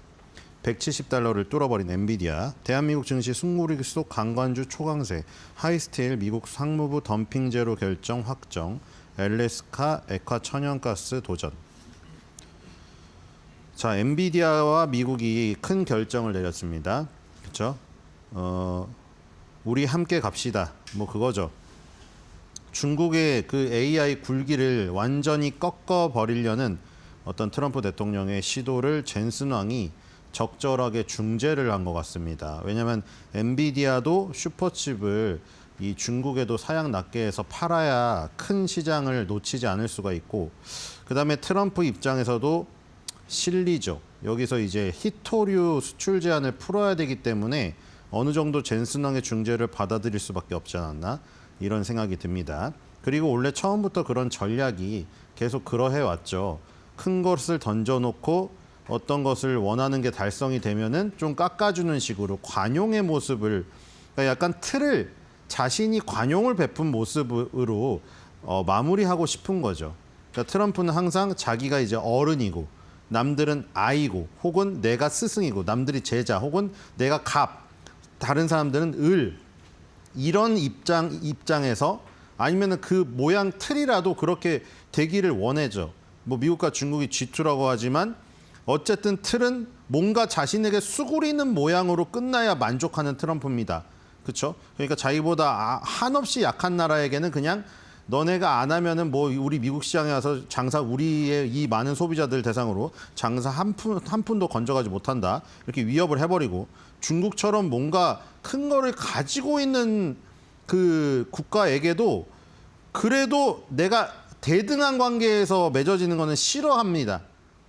왜냐면 트럼프는 자기가 뭐 저기죠, 하나님 위에, 하나님은 뭐 믿으니까 하나님 바로 밑에 자기가 최고라고 생각을 하기 때문에, 어쨌든 그런 모양새가 갖춰진 가운데 중국과의 협상이 마무리될 수가 있지 않을까. 펜타닐은 모르겠어요.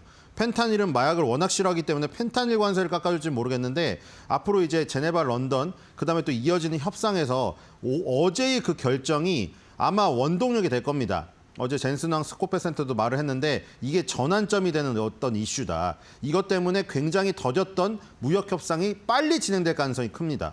그래서 몇 퍼센트로 마무리될지 모르겠습니다만 어쨌든 최종 목표인 중국에 들어가서 미국이 장사를 하게끔 해달라. 그 목표를 2기 때는 달성할 가능성이 상당히 높아졌다고 보입니다.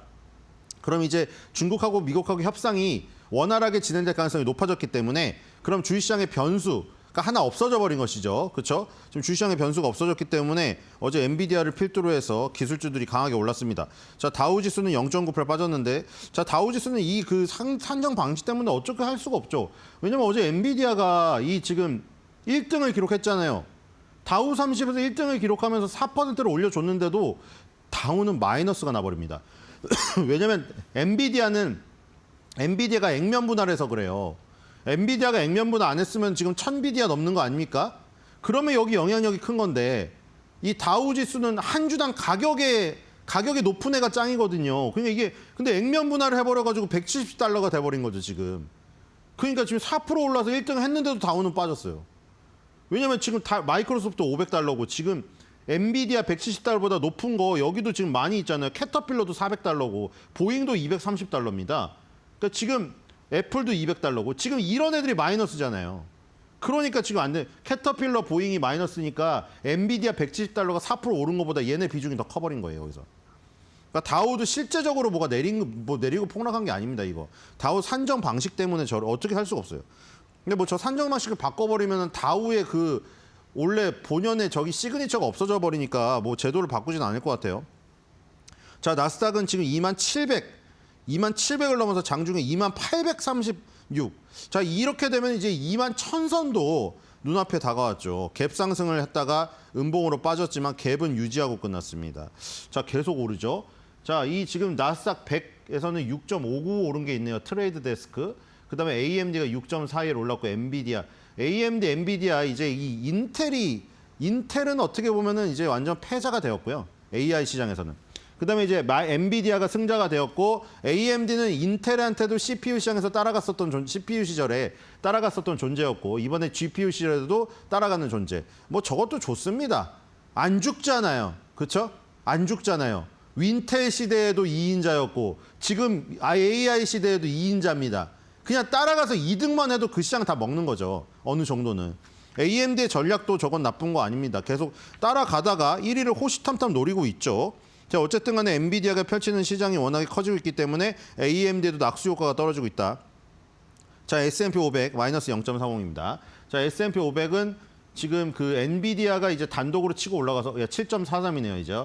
아, 좀 있으면 이제 8% 되겠어요. 이러다가 엔비디아 한 종목이 10%를 차지할 수도 있겠습니다. 500 종목 중에 한 종목이 10%를 차지하는 어마어마한 일이 일어날 수도 있겠습니다. 자, 메타만 마이너스가 났고요. 버크셔 해서웨이부터는 다 마이너스죠, 그렇죠? 그리고 기술주가 윗부분이 강했습니다. 필라델피아 반도체 지수가 1.27 올랐습니다. 역시 필라델피아 반도체 지수가 강할 수밖에 없겠죠. 반도체 칩 회사가 강하니까요. 자, AMD, 엔비디아 그대로 지금 나스닥에 순위가 그대로 있고요. 이제 TSMC가 ADR로 들어와 있죠. 이 대만 종목이기 때문에 나스닥에는 없습니다. TSMC ADR이 3.62, ASM 홀딩스. 자, 이거 결국에 반도체 장비 회사들, 제조 회사들 따라오게 되는 거죠. 엔비디아나 AMD 칩 다 제조 누가 합니까? TSMC가 하는 것이고 그 칩 제조할 때 뭐 이 지금 사양 낮은 건 모르겠는데 고사양 칩들 블랙엘은 반드시 ASML의 노광 장비가 있어야 되죠. 저거는 그냥 따라오는 것들이고 네덜란드와 대만의 이제 어떻게 보면 슈퍼 을들이죠. 저런 슈퍼 을들도 당연히 따라가게 됩니다. 자, 이 지금 특징주 하나 보겠습니다. 특징주는 알리바바인데요. 이것도 ADR이죠. 알리바바는 중국 기업이죠. 알리바바가 중국 기업인데 미국에서 가서 상장했고요. 텐센트는 홍콩에다 상장했죠. 자, 알리바바가 어제 왜 올랐냐? 자, 알리바바도 자사의 대규모 언어 모델이 있습니다. LLM. 얘네는 Q13인데요, 지금. 자, 이러니까 이 지금 전쟁이죠. 물론 Q13가 이렇게 되면 예를 들어서 지금 젠스낭 회장은 지금 좋은 게 뭐냐면은 그냥 다 말해줘요. 그러니까 챗 GPT, 제미나이, 그록4 여러분들 어떤 인공지능이든 빨리 저기 들어가셔가지고 질문해라 이랬습니다. 평등해진다고. 이렇게 다루기 쉬운 컴퓨터는 처음이라고. 그 얘기했던 게 이 세상의 모든 내노라는 인공지능 다 얘기한 거 아니에요. 그러니까 그록4, 뭐 제미나이, 챗 GPT 이거 학습시키는 데이터 센터에는 다 엔비디아 슈퍼칩 블랙엘 들어갑니다. 그런데 이제 알리바바 이런 게 문제죠. 중국 기업들의 인공지능의 학습을 느리게 하려고 저사양 칩을 공급하다 보니 Q13 얘네가 이제 못 따라오게 하려고 했던 거죠. 아예 그냥 다 사장시켜 버리려다가 젠슨왕이 그렇게 하면 쟤네가 각성해가지고 슈퍼칩을 자체 개발해버리면 나중에 더 큰 후환이 되니까 요거를 길들이자고 설득을 한 겁니다. 길들이자고. 우리 슈퍼칩을 조금 사양납게 공급을 해줘서 쟤네가 그거라도 받아가지고 알리바바 Q13 같은 거 어쨌든 발전을 해야 되니까 어쩔 수 없이 받게 된다. 이 인공지능은 시간이 없다. 슈퍼칩 개발할 시간에 우리 거 사양 낮은 거 받아가지고 그냥 쟤네 인공지능 학습시키는 것들로 길들여버리자 이겁니다. 이 젠슨왕의 논리는 이거예요.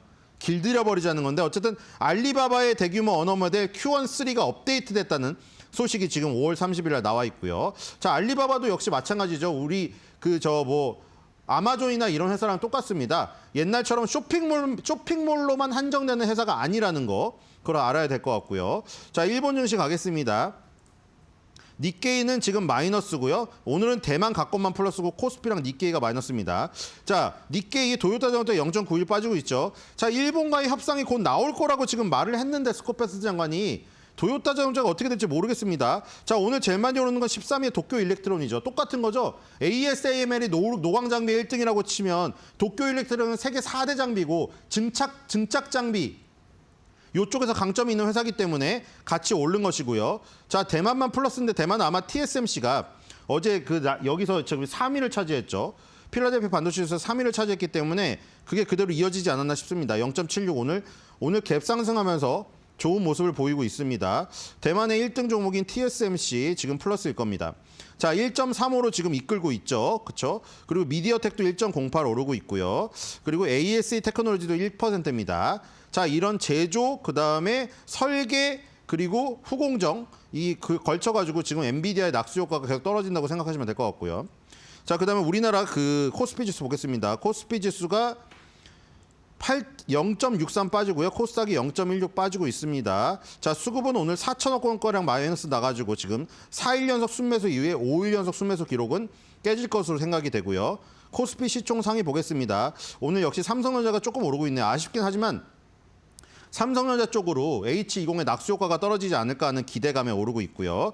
자, 그다음에 네이버가 1.40으로 힘내고 있죠. 아무래도 인공지능, 아까 소보린 AI, 지금 이 알리바바의 Q13가 있다면 우리 네이버에 또 클로바엑스가 있지 않습니까? 어쨌든 자체 AI를 어떻게든 키워야 됩니다. 그리고 우리나라에는 저사양 칩을 주지 않잖아요. 우리나라는 미국하고 우방 관계니까 그걸 최대한 이용해야 될 것으로 보이고요. 코스닥을 보겠습니다. 오늘 가장 많이 오르는 거는 11위의 클래시스입니다. 클래시스가 조금 요즘에 부진해서 10위 밖으로 밀려나는데 다시 힘을 내고 있는 모습이죠. 파마리서치, 휴젤, 클래시스, 이온 미용 의료기기 업체들이 상당히 붙어 있었는데 요즘에 붙어 있는 그 간격이 좀 넓어지면서 깨졌습니다. 파마리서치가 워낙에 강하게 올랐죠. 자, 오늘 상승률 상위 섹터 보겠습니다. 관광업체가 2.80으로 단독 1위입니다. 하이스트리 17.43인데 장중에 상한가를 가기도 했었고요. 동양철관, 넥스틸 순으로 가고 있습니다. 자, 오늘 하이스트리 장중에 상한가 가까이 가면서 지금 2022년부터 2025년까지 이 자리 있죠. 4,000원에서 5,000원 자리에 굉장히 많은 꼬리가 달려있는데 이걸 이제 돌파하려고 시도를 하고 있는 모습이 보이고 있습니다. 자, 하이스트리 왜 오르냐면 반덤핑 관세에 대한 부분이 없어졌어요. 그러니까 이 하이스트리 미국 상무부로부터 강벽 사각 파이프에 대한 덤핑 제로 판정을 받았다고 합니다. 그러니까 덤핑 관세를 물지 않아도 될 만큼 그동안 이득을 본 게 없다고 판정을 받아서 덤핑 관세를 안 물게 됐습니다. 그래서 알래스카의 이 천연가스 이 프로젝트에도 참여할 수 있는 길이 열렸다. 이렇게 지금 나와 있고요. 오늘 사파를 또 만들어 봤습니다. 뭐 이제 그림이 막 정확하진 않습니다. 이게 왜냐면 하나에다 표현하려다 보니까 어쨌든 이 가스는 기체죠. 기체를 파이프라인을 통해서 PNG로 날른 다음에 이제 LNG로 이제 액화를 시켜야 되죠. 아주 극저온 160도 마이너스 이하로 극저온으로 저온으로 이제 배를 각색에 옮겨야 되는 겁니다. 근데 이제 하이스틸의 이제 강관이 여기서 역할을 할 수가 있는 것이죠. 이 지금 극저온에서 견디고 극한에서 견딜 수 있는 저런 파이프의 기술들이 있고 그다음에 반덤핑 관세를 피해 갔기 때문에 천연가스, 알래스카 천연가스 프로젝트에도 참여할 가능성이 있지 않을까. 우리 관세 협상에서 이 부분도 중요합니다. 알래스카 천연가스에 적극적으로 참여하고 국방비 부분도 어느 정도 방위 분담을 해주고 이래야 트럼프의 구미를 채울 수가 있다. 이렇게 보시면 될 것 같고요. 오늘의 한 주 매듭평입니다. 하이스틸의 기업명에 스틸이 있고요. 그다음에 우리가 훔치다라는 스틸이 있죠. 이게 한국말로 하면 동음의어입니다. 여기에 지금 맞추어서 준비했습니다. 하이스틸, 멋지게 상한가 스틸.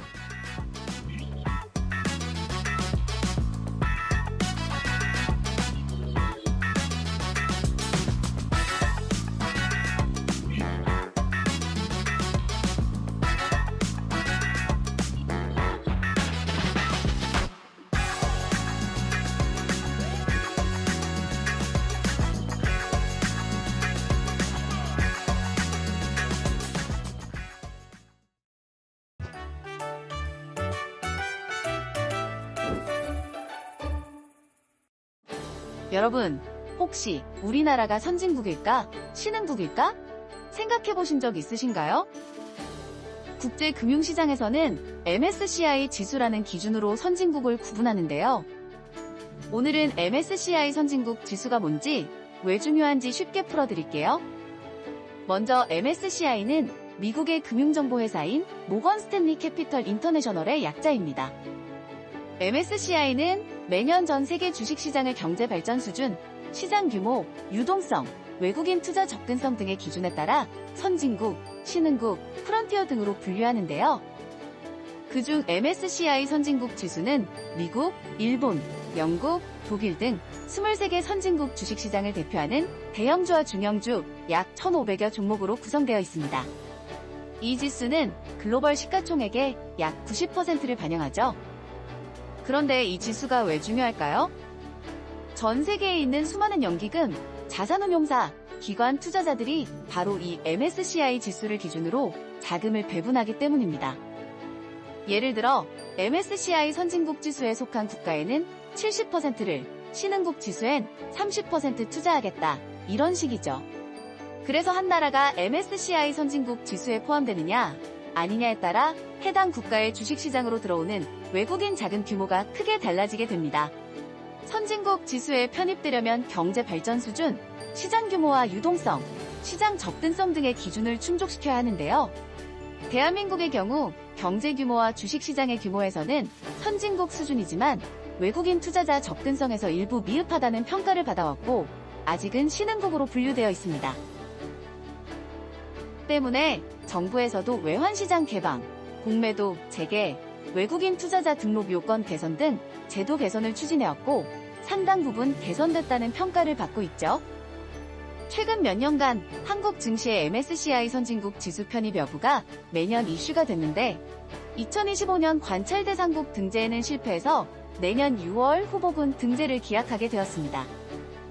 그럼 선진국 지수에 편입되는 것이 어떤 장점이 있을까요? 만약 한국이 MSCI 선진국 지수에 편입된다면 수십조 원에 달하는 외국인 자금이 국내 증시로 유입될 가능성이 있는데요. 골드만삭스는 최대 41조 원 규모의 패시브 자금이 유입될 수 있다고 전망했습니다. 또한 시장 안정성이 향상되어 주가의 변동성이 줄어들고 밸류에이션이 상승할 것이라는 기대도 할 수 있습니다. 쉽게 말해 증시 체질이 개선되고 금융시장이 선진화되는 거죠. 오늘은 이렇게 MSCI 선진국 지수에 대해 알려드렸는데요. 대한민국 증시가 세계 투자자들로부터 믿음과 신뢰를 받는 날이 곧 오겠죠? 그날까지 우리도 경제 상식을 쌓으며 함께 준비해보면 어떨까요? 그럼 다음 시간에 더 유익하고 좋은 정보로 찾아오겠습니다. 오늘도 행복한 하루 되세요.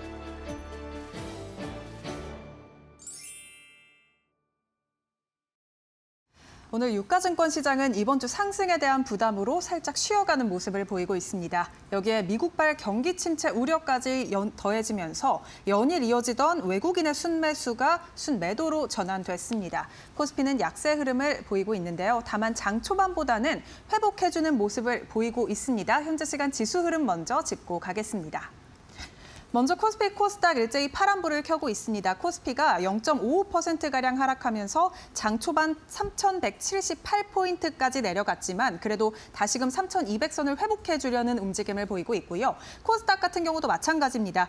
0.15%가량 하락하고 있지만 어제 종가 마감했던 812선을 다시금 회복할 수 있을지 기대가 되고 있습니다. 점차 낙폭을 줄여가고 있는 모습이고요.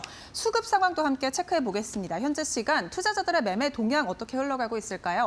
일단 외국인과 기관의 쌍끌이 매도세가 관측이 되고 있고요. 개인만 4,500억 원가량 사자세 포착이 됩니다. 외국인은 4거래일 만에 다시금 순매도로 포지션 변경했다라는 점 함께 말씀을 드리고요. 코스닥 매매 동향도 함께 살펴보겠습니다. 코스닥도 외국인과 기관의 쌍끌이 매도세 포착이 됩니다. 개인만 1,200억 원가량 사들이면서 낙폭을 만회해주고 있는 모습 체크가 됩니다. 그렇다면 오늘 환율 시장은 어떻게 흘러가고 있을까요? 일단 원달러 환율이 오늘 1,387원 선으로 조금 올랐습니다. 미국 CPI가 발표가 되면서 미국 경제 인플레이션에 대한 우려감이 환율에는 상승 압력으로 작용을 하고 있고요. 1,387원 선 현재 지나가고 있습니다. 네, 오늘 시장 상황 간단하게 알아봤습니다. 바로 투자 뉴스도 이어가 보겠습니다. 이재명 대통령이 미국과 중국을 포함한 에이펙 국가 정상에 공식 초청 서한을 보냈습니다. 중국 시진핑 주석이 참석할 것으로 알려진 가운데 시 주석의 방한이 11년 만에 이뤄질지 관심이 쏠리고 있습니다. 오는 10월 31일에 경주에서 열리는 아시아 태평양 경제협력체 에이펙 정상회의의 회원국은 미국과 일본, 또 중국, 러시아 등 21개국입니다. 트럼프 미국 대통령의 참석 여부는 아직 미정인 가운데 시진핑 중국 국가주석은 참석이 예정되어 있습니다. 미국 트럼프 대통령과 중국 시진핑 주석이 참석한다면 다양한 형태의 다자, 양자 회담이 가능하기 때문에 시장에 관심이 쏠리고 있는데요. 시 주석의 참여가 예상이 되는 가운데 한중 간 관계 개선으로 인해 그간 중국에 대한 수출길이 막혔던 국내 화장품주의 주가가 일제히 상승 탄력을 받고 있습니다. 한한령이 해제가 된다면 중국으로의 화장품 수출이 늘어날 수 있기 때문인데요. 여기에 2분기 실적 시즌이 도래하면서 탄탄한 수출 데이터를 바탕으로 좋은 실적이 예상되는 화장품주들에 더욱이 관심이 몰리고 있습니다. 화장품은 지난 수출 데이터에서 미국을 제치고 세계 시장 2위권에 안착하기도 했었죠. K뷰티에 대한 전 세계적인 관심이 뜨거운데요. 오늘 관련 주가 흐름 함께 살펴보겠습니다. 청담 글로벌 주가가 굉장히 강합니다. 두 자릿수 상승세를 보이고 있는데 24% 넘게 튀어오르면서 8,875원 선 거래되고 있습니다. 실적에 대한 기대감 리포트가 나왔고요. 한국 화장품 마찬가지로 두 자릿수 강세입니다. 12% 넘게 튀어오르면서 11,680원 선 거래가 되고 있고요. APR 주가 함께 확인해 보겠습니다. 오늘 52주 신고가 기록한 뒤에 현재 시간 소폭 하락하고 있습니다. 0.68%가량 빠지면서 17만 4,900원 선 거래 중입니다. 8월 1일로 예정된 상호 관세일을 앞두고 미국과의 관세 협정 논의가 지속되고 있습니다. 미국 측에서는 알래스카 LNG 가스에 대한 구매 요청을 했다라는 소식이 함께 나왔는데 한국의 알래스카 LNG 프로젝트 참여 여부가 또다시 시장의 주목을 받아가고 있습니다. 이와 함께 오늘 하이스틸이 미국 상무부로부터 덤핑 마진 제로 판정을 받게 되면서 미국 알래스카 사업 확대와 맞물려 강관 수출 확대 가능성까지 부각되고 있는데요. 미국 상무부는 하이스틸의 강벽 사각 파이프에 대해서 정상 가격보다 낮은 가격으로 판매된 사실이 없다고 판단하고 덤핑 제로 판정을 내렸습니다. 이에 따라 하이스틸은 그간 우려됐던 반덤핑 혐의에서 벗어나게 되면서 미국 관세 부담에서 자유로워졌는데요. 미국 사업의 큰 위험이 해소가 되면서 향후 미국 알래스카 LNG 사업이 추진될 경우 강관 산업의 진출 기대감까지 함께 나오고 있습니다. 하이스틸의 경우 극저온용 강관 기술을 가지고 있기 때문에 알래스카 LNG 프로젝트에 한국이 참여하게 된다면 함께할 가능성이 굉장히 높기 때문인데요. 오늘 관광주들 시장의 주목을 크게 받아가고 있는 가운데 하이스틸 주가가 두 자릿수 강세 탄력 받아갑니다. 17% 넘게 오르면서 4,970원 선 거래가 되고 있고요. 오름폭을 현재는 조금은 줄였습니다. 동양철가 주가도 오늘 5%가량 오르고 있습니다. 한때 VI까지 발동되기도 했는데 현재 시간 1,786원 선에서 거래가 되고 있고요. 넥스틸 주가도 함께 확인해 보시죠. 1.77%가량 상승하고 있습니다. 14,400원 선 거래 중입니다.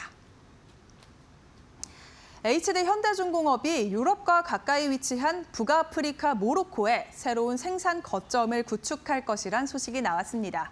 이로써 아프리카, 유럽, 미주를 잇는 요충지에 전략적 거점을 추가로 확보해 글로벌 조선 시장에서의 입지를 강화하겠다는 건데요. HD 현대중공업이 모로코 진출을 노리는 것은 HD 현대그룹의 핵심 전략인 글로벌 생산 거점 확대의 일환입니다. HD 현대중공업은 해양산업 부활을 꿈꾸는 국가에 조선소를 구축을 해서 현지 발주 물량을 대량 확보하고 유럽 선사들로부터 모로코가 수주한 선박을 건조하겠다라는 전략을 가져가고 있습니다. 한편 조선업종에 대한 실적 기대감도 작용하는 가운데 오늘 HD 현대중공업에 대한 목표가 상향 리포트가 투심을 자극하고 있습니다. 키움증권은 오늘 HD 현대중공업에 대해 2분기 실적이 시장의 기대치를 웃돌 것이라며 목표 주가를 기존 38만 원에서 51만 원으로 상향 조정했습니다. 높은 가격에 수주한 상선이 건조에 들어가고 엔진기계 부문의 업황 호조세가 실적 성장에 도움이 될 것이라는 건데요. 여기에 더해 하반기에는 상호관세 불확실성이 완화되면 LNG 운반선 발주가 재개될 것이고 또 미국 MRO 사업 진출 기대감은 아직 유효하다라는 긍정적인 의견을 제시했습니다. 오늘 주가 흐름 함께 확인해 보도록 하겠습니다. HD 현대중공업 현재 시간 1.65%가량 오르고 있고요. 40만 원 선 넘어서면서 40만 1,000원 선까지 오르고 있습니다. HD 현대미포에 대해서도 오늘 대신증권에서 목표가 상향 리포트 나왔습니다. 21만 원으로 상향 조정했는데요. 하반기 실적에 대한 기대감 나오고 있습니다. 5% 넘게 튀어오르면서 19만 600원 선 거래되고 있습니다. 하나오션 주가도 함께 확인해 보시죠. 0.26%가량 강보합권 거래 중입니다. 78,200원 선 거래되고 있고요. 조선 기자재 업종인 태광도 주가 확인해 보겠습니다. 1.49%가량 현재 오르고 있습니다. 19,810원 선 거래되고 있습니다.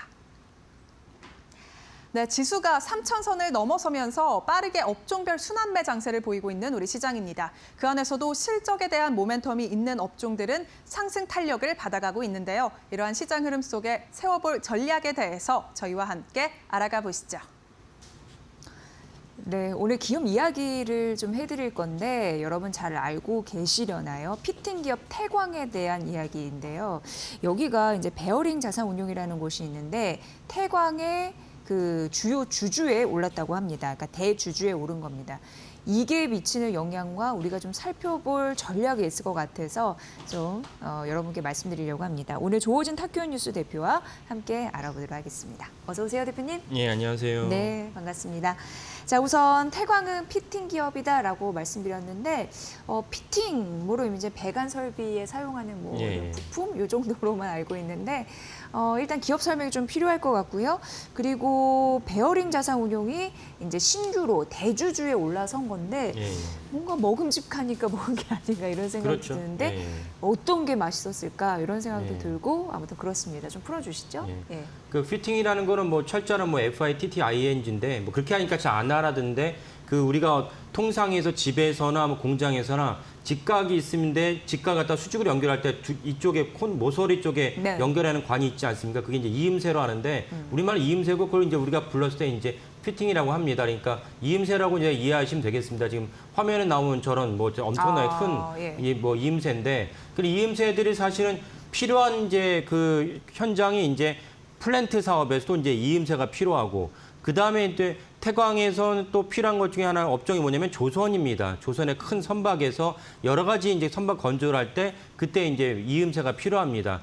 그래서 이제 그 조선 업종에서 이음새 종목은 크게 이제 두 종목이 있습니다. 하나는 태광이고 또 다른 건 성강밴드인데 이 두 기업이 그러니까 다른 분야 말고 조선에 있어서는 성강밴드랑 태광이 실질적으로 우리나라 조선 업종의 이음새 피팅 분야에서 과점을 이루고 있다라고 이제 볼 수가 있습니다. 그러니까 조선 업종이 사실은 작년부터 엄청난 상승세를 이끌어오고 있습니다. 왜냐하면은 그 엄청난 그 고난 행군을 갖다 마무리를 하고 수익이 이제 흑자로 전환을 하고 또 엄청난 흑자 전환을 이어서 그다음에 더불어서 영업이익도 뭐 천문학적 영역을 쌓고 있으니까 조선 업종의 어떤 상승 탄력이 충분히 이해가 되고 또 뭐 저를 비롯해서 많은 방송이나 미디어에서 이제 접하셨을 텐데 그렇다면 당연히 선박 건조에서 그 조선 업종이 상승세를 타고 있다면 선박 건조에 필요한 피팅, 이음새 분야도 사실은 더불어서 이제 상승세와 매출이 이제 우상향을 해야 되는데 그 성강밴드는 그렇게 보였습니다. 이제 어제까지 이제 그 종가 YTD를 보면은 성강밴드는 이제 꽤 짭짤한 어떤 수익률을 보였고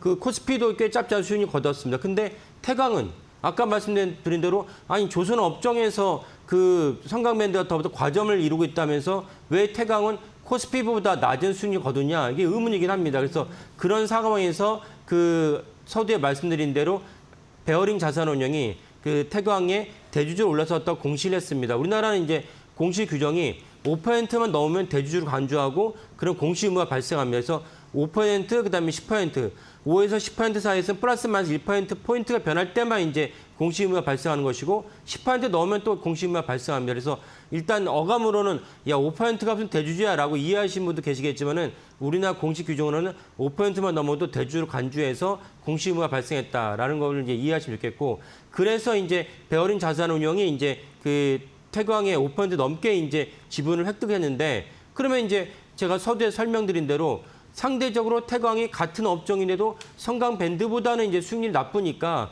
수익이 나쁜 건 나쁠 만한 이유가 있는데도 불구하고 베어링 자산운용이 태광에 대한 어떤 주식을 매수했다는 것은 그러면 이제 태광이 주식 수익률이 나빴던 약점이 어느 정도 해소되는 국면으로 접어들지 않았나라고 이제 이해할 수 있습니다. 그래서 이제 오늘 공시와 태광을 좀 주목하시면 좋겠다라고 해서 설명드린 것입니다. 네. 그러니까 지금 이게 피팅 기업이라고 했고 배를 만드는데 필수적으로 필요한데 그 이어주는 거, 이음새를 그 구조적으로 이제 설치하고 이제 만드는 기업이다 이렇게 생각하시면 되는데 과점이었군요. 태광하고 그리고 성광밴드 이렇게 두 개가 있는데 왜 올 상반기 시장을 주도했던 주도 업종은 조선 업종이었는데 그렇죠. 수익률이 어마어마하게 맞습니다. 그리고 그걸로 돈 버시는 투자자분들 굉장히 많으실 텐데 어쨌든 성광밴드는 잘 가고 그런데 태광은 못 가고 수익률에 편차가 있었다라는 겁니다. 그런 와중에 베어링 자산운용이 대주주로 올라갔다. 이거 좀 의미심장하게 바라볼 부분이 있는데 일단 왜 태광은 수익률이 낮았던 건지 그 이유를 좀 들어볼까요? 그러니까 이제 성강밴드랑 태광 둘 다 이음새 분야에서 강점을 갖고 있는 기업인데 상대적으로 태광은 너무나 많은 매출 비중이 그 중동에 이제 편중돼 있다라는 것이 약점으로 지목이 됐습니다. 그러니까 약점으로 지목된 부분을 해소를 해라. 해소를 어떻게 하느냐? 결국 북미 시장에서 북미 시장을 말하는 것은 아마 미국이라고 이제 간주됩니다. 미국에서 어떤 그 성강밴들에 이어서 태강도 수주가 이제 계속 지속적으로 쌓이면은 그러면 태강의 수익률도 사실은 그 성강밴드 못지않게 올라갈 수 있다라고 이제 증권사 두 곳에서 그 점을 갖다 지목을 했어요. 그러니까 그 점이 해소가 되면은 태광의 수익률도 올라갈 것이다라고 보여지는 것이고, 그리고 서두에 다시 말씀드리지만 그렇다면 그런 사실을 이제 베어링 자산운용도 알고 있을 텐데도 불구하고 이번에 5% 넘게 이제 지분율을 획득했다는 것은 그 약점이 어느 정도 해소될 기미가 보이거나 아니면 이미 사실 해소가 됐는데 정확하게는 2분기 보고서가 나오면 알 수 있습니다. 2분기 보고서 나오면은 지역별로 이제 그 매출과 수주 현황이 나오니까 그러면 알 수가 있지만 사실은 이제 그 태광에 대해서 기관들은 자기들 리포트를 내거나 결정하기 전에 해당 종목에 해당 회사에 미리 탐방을 합니다. 탐방을 해서 이런저런 내막을 갖다 물어보고 확인을 하고 그다음에 최종적으로 결정하게 되는데 베어링 자산운용이 태광에 대해서 5% 넘게 획득했다는 것은 그런 약점들이 어느 정도 해소되지 않았나라고 간접적으로 우리가 이제 찾아볼 수 있는 것입니다. 그래서 우리가 그 기관 투자가들의 공시를 눈여겨보는 것이고, 그래서 기관 투자가들의 그 값비싼 인력들이 엄청난 연구를 해서 내놓은 산물이 공시죠. 그래서 그 공시를 우리가 중요하게 여기기만 해도 우리가 주식시장에서 꽤 짭짤한 수익을 거둘 수 있다는 것이 제가 공시를 중요하게 여기는 대목이고 여러분들에게 이제 가져오는 어떤 이유이기도 합니다. 좀 화면에서 이제 보시다시피 태광은 어제 종가 규제입니다. 그 YTD, 그러니까 1월 2일 날 첫 거래 이후 YTD가 10% 수익이 10%가 안 됩니다. 근데 성강밴드는 뭐 30%까지는 아니지만 20% 가까이 수익이 되고 그다음에 이제 그 코스피가 30% 넘게 됐습니다. 그러니까 코스피는 지수인데도 불구하고 태광이 코스피보다 그 수익률이 하회했다는 것은 아주 심각한 문제가 있다는 것을 알 수가 있습니다. 심각한 문제가 아까 말씀드린 너무나 많은 매출이 이제 지역적으로 편향돼 있는데 이것이 이제 편중되는 것이 미국 시장으로 해소가 된다면은 그 성강밴드만큼은 수익률이 올라갈 수 있다라고 이제 볼 수 있는 것이고, 이런 것들을 이미 그 베어링 자산운용이 감지했기 때문에 그 5% 이상 지분을 획득하지 않았나라고 추정하는 것입니다. 네. 그러니까 베어링 자산운용이 그럼에도 이제 5%를 지분율을 가져갔다라는 거, 그러니까 이상을 투자했다라는 것은 사실상 이제 투자자 입장에서는 좀 올라가겠는데 이런 생각을 할 수 그렇죠. 있게 예, 만들 예. 수 있다라는 맞습니다. 거죠. 예. 그러면 베어링 자산운용이 지금 이제 어떻게 보면은 분침을 흘리고 그거를 이제 지분율을 확대해 갔다는 건데 그 외에 기관들 좀 관심 있게 보는 부분이 있나요? 예, 그래서 더불어서 아니 그렇다면은 뭐 그런 정보랑 내막을 여의도에 있는 다른 금융기관도 알았을 테니까 그럼 금융기관 중에 어떤 행보를 보이는지 한번 파악해 보면 좋은데, 다른 금융기관 큰 손도 사실 그런 것들을 흐름을 파악했다고 여겨지는 태광에 대한 지분을 확대한 곳이 있습니다. 그렇다면은 그 여의도에 있는 금융기관도 태광에 있는 지분을 확대하고 그다음에 베어링 자산운용도 태광의 지분을 5% 확대했다는 것은 아까 말씀드린 대로 태광의 약점이 이제는 해소되는 국면으로 접어들었다라고 이제 추정할 수 있는 것입니다. 정확한 거는 아까 말씀드린 대로 태광의 2분기 보고서가 나오면 2분기 보고서는 이제 2분기라는 건 6월 30일이 끝이지만 사실 7월 15일 날 전후로 해가지고 2분기 보고서 마감하기 때문에 8월 15일 날 전후로 2분기 보고서가 데드라인이기 때문에 오늘이 이제 7월 16일이니까 다음 한 달 정도 안에는 태광의 2분기 보고서 나옵니다.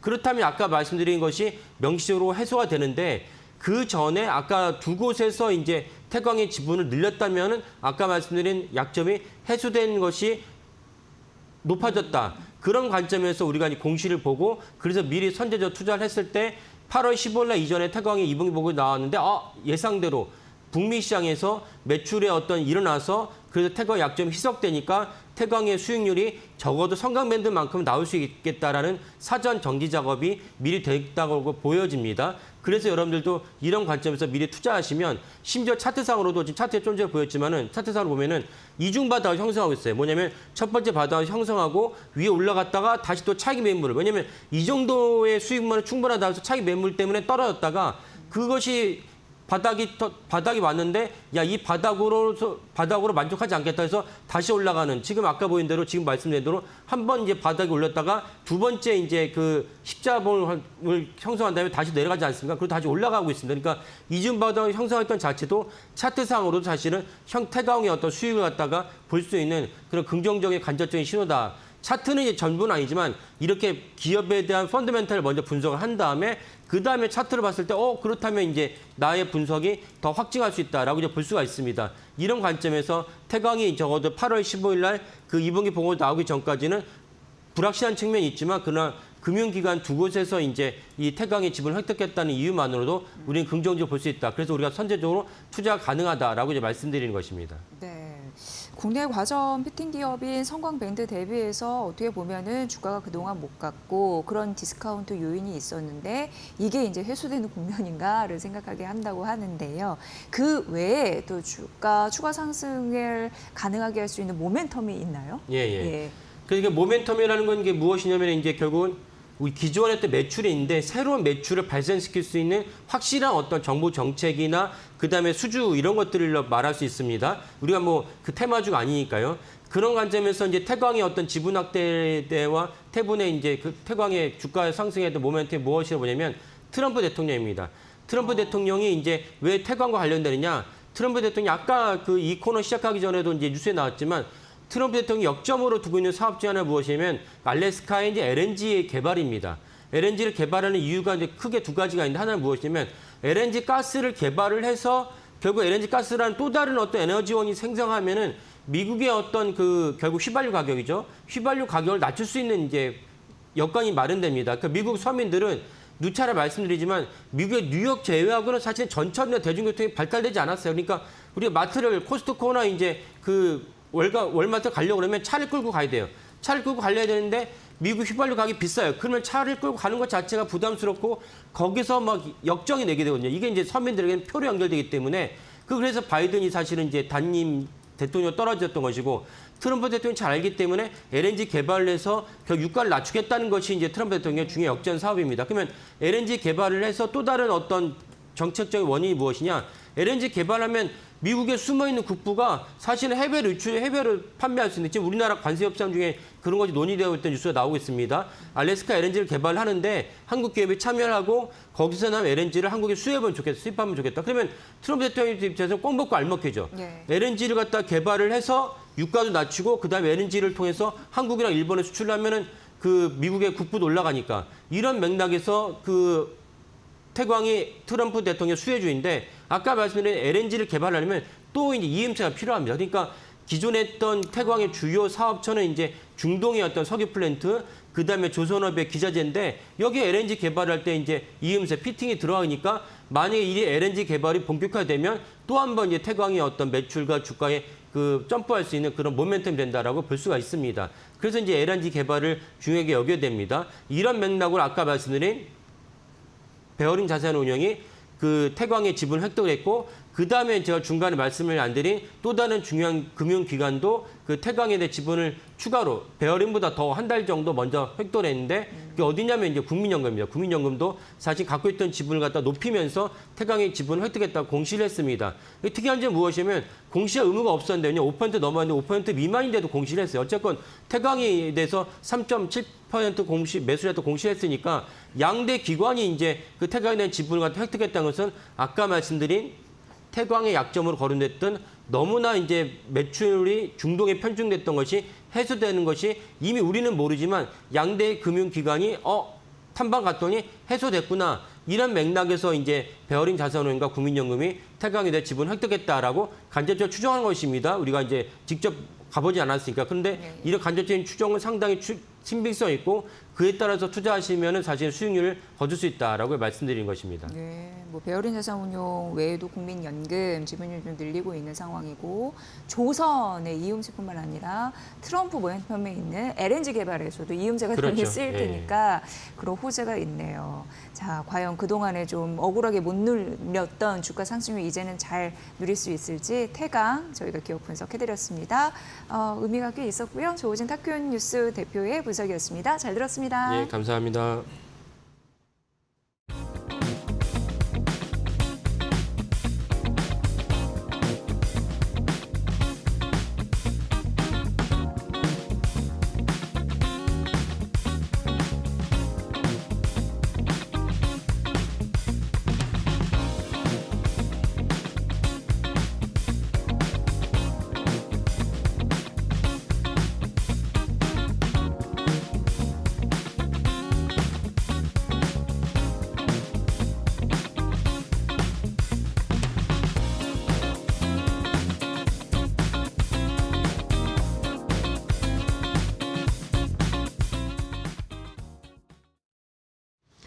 자, 우리 시장 오늘은 조금 쉬어가고 있는 상황인데 이럴 때 매수해야 된다 이야기 계속 방송에서 나오죠.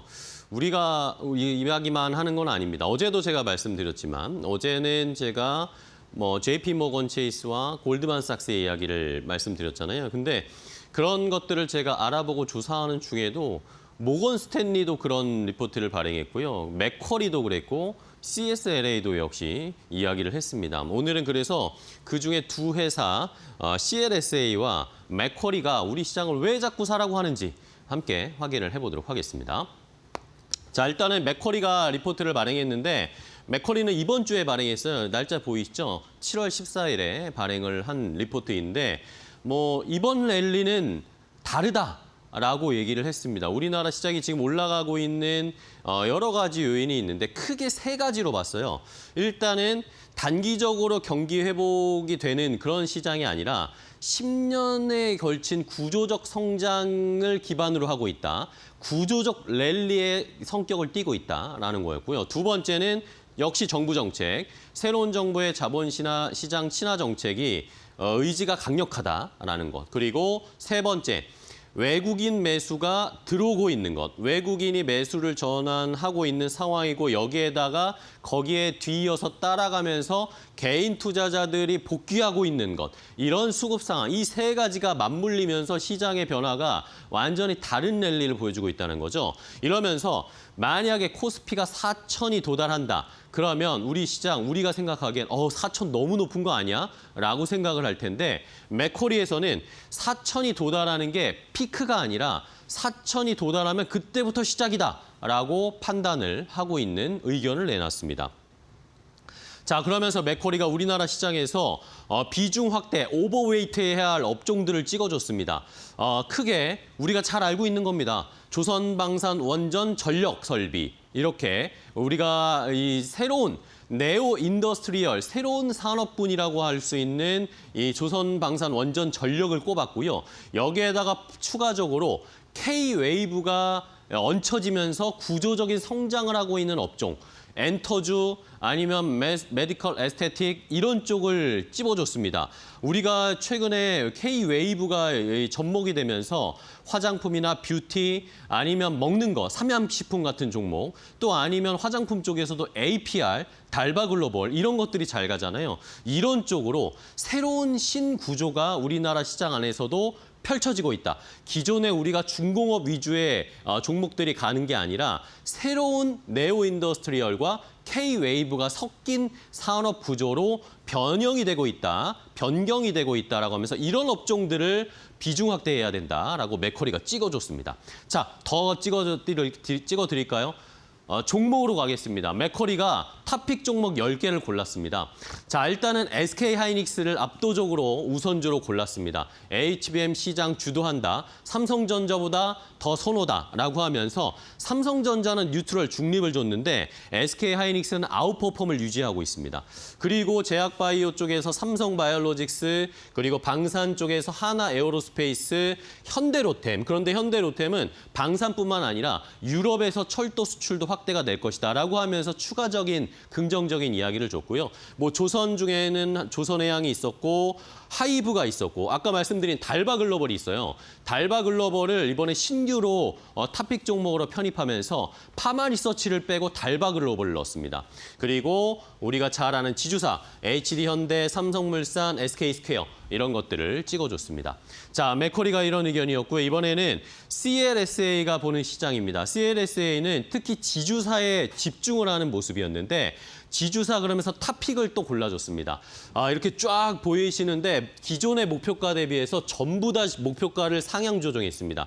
전부 다 지주사 업사이드가 거의 30에서 50% 가까이 업사이드를 열어놓고 있고요. 탑픽은 삼성물산입니다. 삼성물산, 삼성의 지배구조 개편의 가장 큰 수혜, 그리고 SK 쪽에 SK나 SK스퀘어, 그리고 좀 중소형 중에서는 두산을 꼽으면서 이렇게 지주사 탑픽을 골라줬고요. 그런데 탑픽 중에서도 약간은 주의해야 할 포인트는 있다라고 하면서 구체적으로 좀 설명을 해줬어요. SK 물론 탑픽으로 꼽는데 높은 레버리지 좀 유의해야 되고 이 리스크가 좀 있잖아요. 회장의 리스크가 이런 것은 좀 살펴봐야 된다라고 짚어줬고요. 하나는 이중 지배 구조 관련해서 한화 지주사도 있지만 한화 에너지 쪽도 있잖아요. 이게 약간은 리스크가 될 수 있으니까 이것은 좀 살펴봐야 된다 이야기했고, LG 같은 경우에는 만약에 자사주 소각 안 한다라는 그런 이야기가 나오면 시장 실망 가능성이 클 거다라는 이야기가 있었고요. 두산도 역시 과거에 이 두산 에너빌리티와 두산 중공업 이러면서 지배구조 관련된 여러 가지 좀 노이즈가 있었잖아요. 그것들은 좀 살펴봐야 된다. 마지막은 SK스퀘어입니다. SK스퀘어인데 대부분이 좀 SK 하이닉스에 의존하고 있는 것은 약간의 리스크가 될 수도 있다라는 겁니다. 이런 걸 보면 결국엔 앞 페이지에서 삼성물산을 봐야 되는 건가라는 생각을 하게 되죠. 자, 이렇게 글로벌 투자은행들이 우리 시장에 대한 매수 사인을 계속 주고 있습니다. 어떤 투자 포인트를 잡고 스탠스를 취하셔야 할지 다시 한번 생각해 보시기 바랍니다. 앵커 브리핑이었습니다.